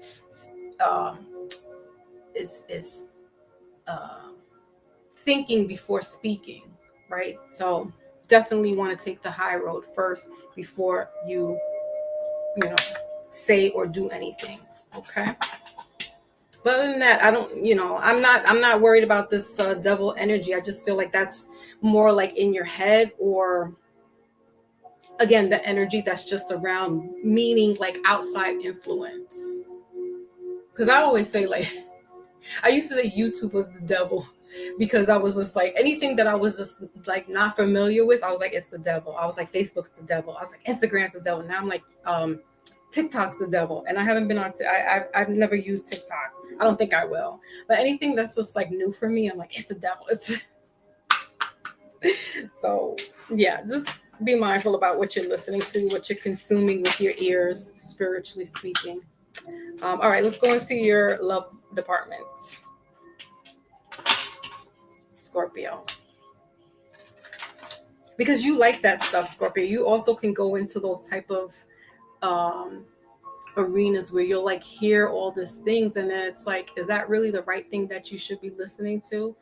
Just because it sounds good doesn't necessarily mean it is good for you, right? You want to feed your mind, soul, and body the right things, not just feeding it the lowest chakra stuff, because you can feed off of that. The Scorpio energy does thrive on that. Just saying. All right, what do we have for the love department? Let's make it a juicy one, because I've got my Lotus here. Jack is in the building. Did you do air signs already? I did about 20 minutes ago or so. Sorry. What sign are you, Jackson? What air sign are you? Also, you're not only just your air sign. We have your sun, moon, your rising, and your Venus. So if you know if you're a water sign and a Scorpio moon, you'll be right on time. Okay, so we got let go of the past. Interesting. We got trust, middle of the deck. Bottom of the deck is love yourself first. Okay, Scorpio. Says your card is let go of the past. Clear your energy and allow more love into your life. It's in reverse. But see, like I said, it's clearing out that energy, right? Decluttering, making sure that crown chakra is clear before anything, so that you're tapped in and you know what's really good, you know what's really legit and what's bullshit, right? And most importantly, first and foremost, is loving yourself. And then right underneath that, you got honest communication. So that's what I'm saying. It's loving yourself, but honest communication.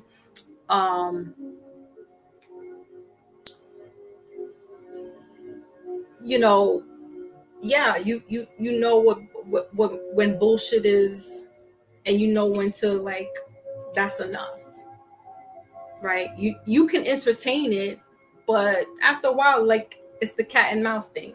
Like I was saying for Cancer, like, I'm tired of playing with that. I don't. It's not feeding me anymore. And that's what you need during this season, Scorpio. You need something to feed you.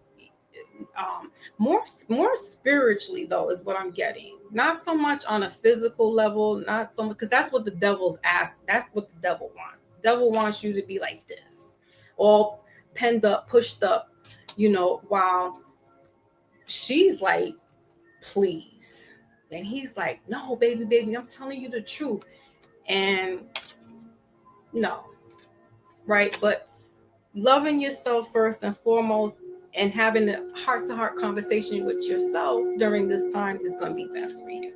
All right, Scorpio, that was your message. Okay, so let's get the air signs and then we are done. I mean, water sign. I'm still looking at Jackson's message there.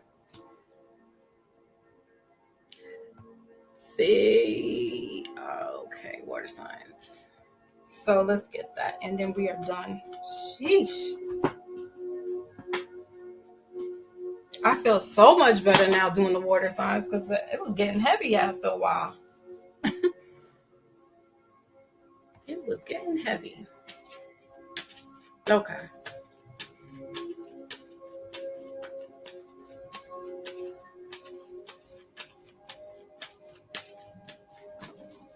All right, so you guys have between worlds. Of course you guys do. You're the water signs. And that's number 3. Between worlds. Bottom of the deck is round and round. Okay, there goes that cycle. So between worlds, during this time, you guys maybe getting some downloads. There is this, who's got, that's not you, but there is a high priest. That is Pisces energy here. There's this high priestess coming in for you, coming to you. Maybe that's Scorpio. You might be getting that in a dream state, okay, while you're in lucid dreaming. There could be somebody coming to you in your dreams to help you. That's why it's very good to get that crown chakra taken care of. All right. Because you're going to get your messages. And there is where that clear, you see, because where is that choose wisely? Where is that? Where is that? Where is that? Anyway, you know what I showed you, Scorpio, where it said choose wisely, and that guy's sitting there, right? He's sitting by the water. He's sitting by the dock of the bay. Okay. So, and we got water here. So, you know, you're a water sign. Water is purification. All right. So maybe taking some spiritual baths or just getting by some water. I know it's cold and stuff like that. Or just taking some showers, taking a shower and doing some meditations in the shower where you're releasing, you're physically seeing yourself releasing toxins from you, people, you visualize people, things, places away from you and let it just seep away into the drain, and you visually seeing it go out through the drain all the way out until wherever, right? Like we're visualizing that. You want to do that during this time, water signs. And Scorpio specifically, because that's going to help you with that crown chakra, right? Somebody's having a past life. I think it's Pisces. No, not Pisces. But anyway, destined is Cancer, and Pisces is having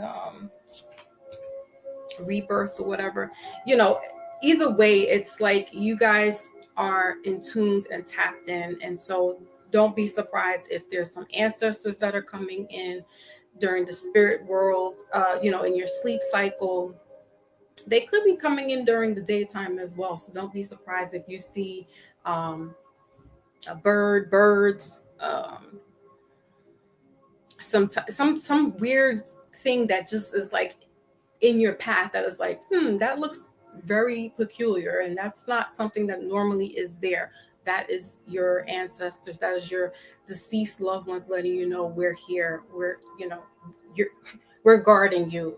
Have no fear. You know, and when you're like sad and feeling, you know, let down or despondent and stuff, they're there. They're letting you know we're still here. We love you. Don't worry about these things. It's going to pass. All right. So that's your message, water signs. That's what I have for everybody. And now we will do the outro. All right.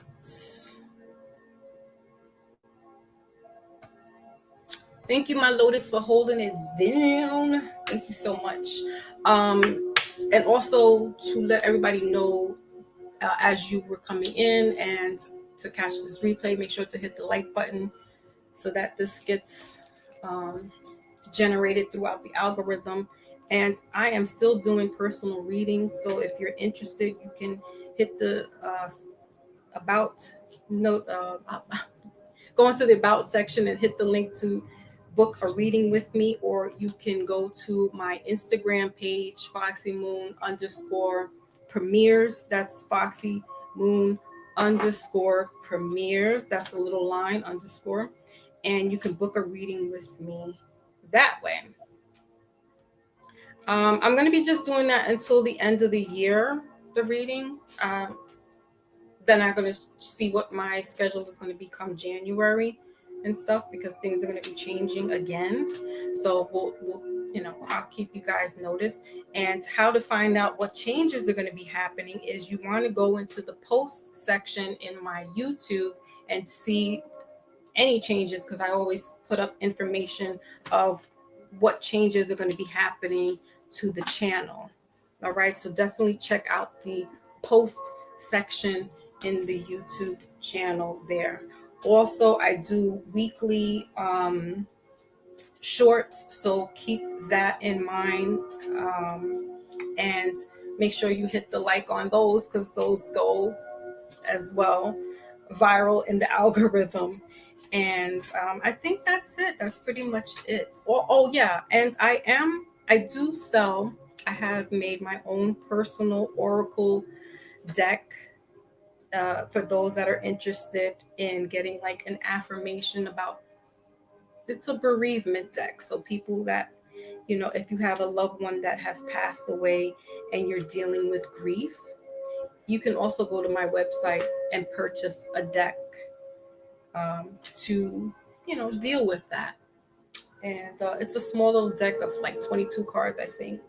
I don't remember how many cards. It's a very small deck, and there's just words of encouragement and affirmations that can help you with dealing, and not necessarily with a death. It could be a loss of a job, a loss of a partner, a spouse, meaning there's some type of ending relationship wise. And if you're interested, you can purchase that at my website as well. And with that all being said, I think we're done. Thank you, my lotus. Yes, I'll put that up in the link there. That is my Instagram page for those that are interested in getting a reading. Again, we're at the end of the month. I will not be doing readings Thursday and Friday, as is the holiday season.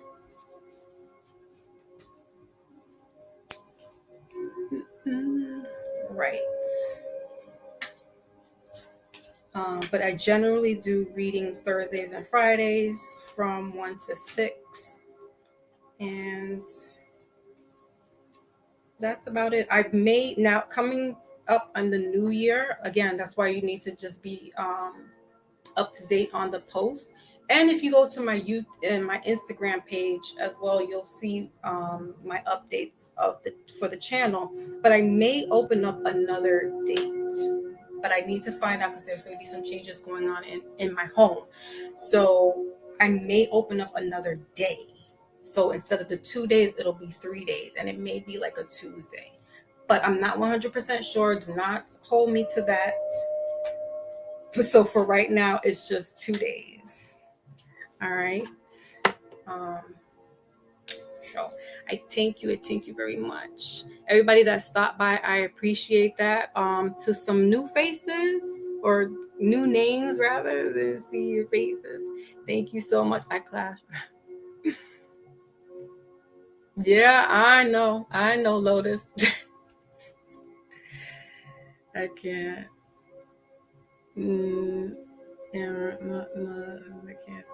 Yeah, it's probably yeah. Your North Node is a Cancer.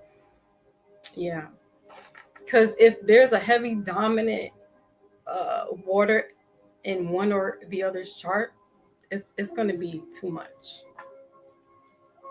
Or if it's like one is a water dominant and one is like air, like that just doesn't match. Even if it tries, like, even because you got to understand, like, okay, so like you're a Scorpio and I'm a Cancer. That's our sun sign.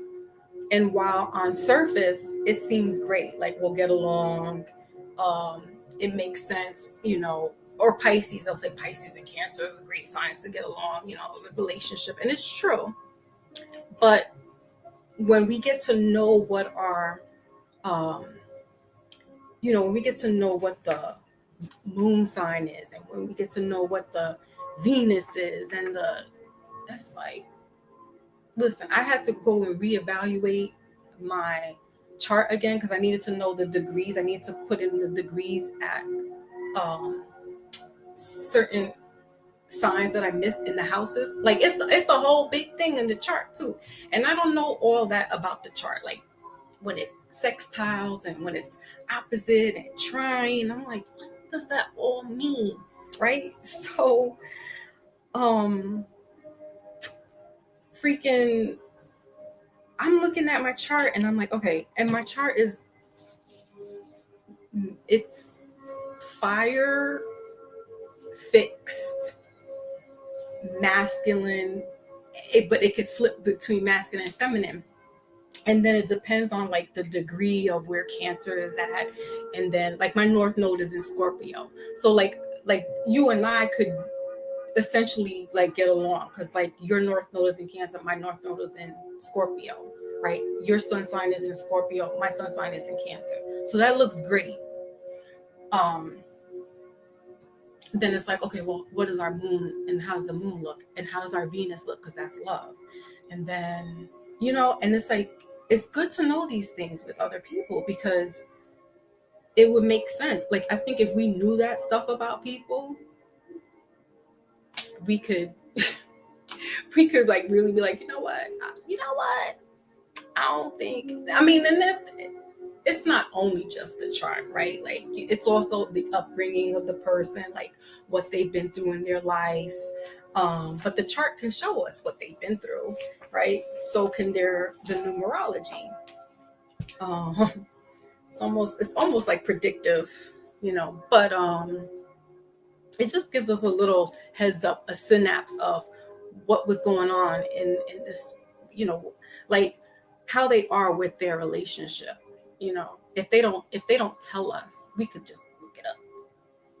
It's good to know these things. It's not to use it against them. It's for our betterment. It's for us to be like, okay, now I know that's how you are. But yeah, they say Cancers and Scorpios are supposed to be good signs as well to get along with, but is it Cancer and Scorpio? Man, Cancer, or like, you know what I mean? Because then it's like the Cancer man is different from the Cancer woman. So it may not work out well with the Scorpio or Taurus, or, like, I don't know. It's a lot. It's a lot.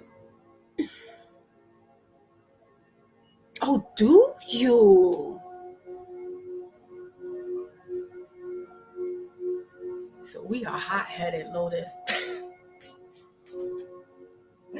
That's why you be flying off the handle. I understand now. I understand. Okay. Yep. When you got a lot of fire, that's a lot of passion. It may come off wrong. It may sound wrong to people, but it's like, I don't mean to come out that way. I'm just speaking my passion. I'm speaking my truth. But it's like, no, you said that the wrong way. You said it the wrong way to me. And I'm like, I was just speaking my passion. I was speaking my truth. Or if you have too much water in your chart, then it's like, you're too emotional. You're too, clingy. If you have too much air in your chart, you're not, you're too out there. You're not grounded. You're not emotionally attached. So too much of anything, right, we know is not good. So yeah, you try to find you got to try to find a happy medium, like Lotus is trying to find her way, learning to let go. Yeah, that's exactly, yeah, you got to find a way to fire and fix. What else do you have? You said you got a lot of fire. What is your, or do you have cardinal, mutable? Somebody's chart I looked at, they had mutable, cardinal, and fixed. I was like, wow, they're pretty well balanced.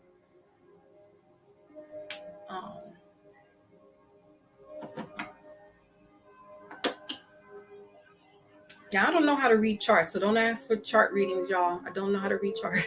I just give it to you, and I'm like, okay, this according to the signs, because then it goes in the house. You got to know what the house means. Like the first house is you, your personality. Second house has to do with money. Third house has to do with, I think, family, parents.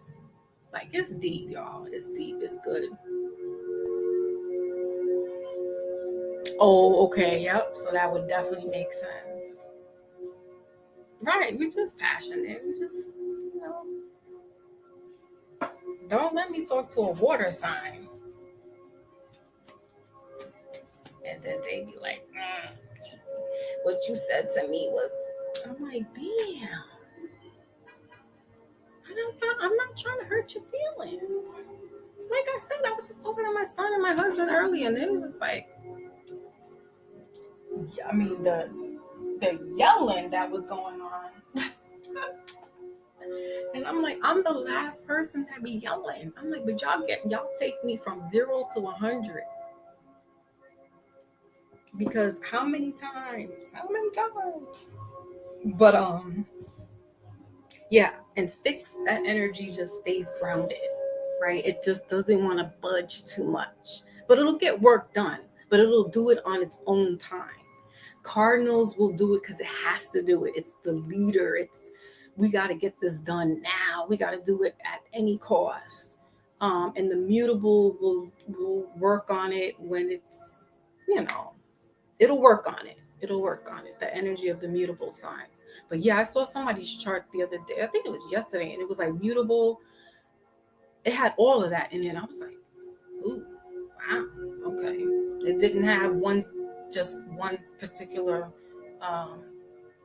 aspect, I guess. And I was like, oh, kudos for them. Maybe that's why we clash, because, okay, it is what it is. Okay, so what else do we got going on? Anything new and different? I do want to do a Mindful Monday, but I just don't have, I don't know.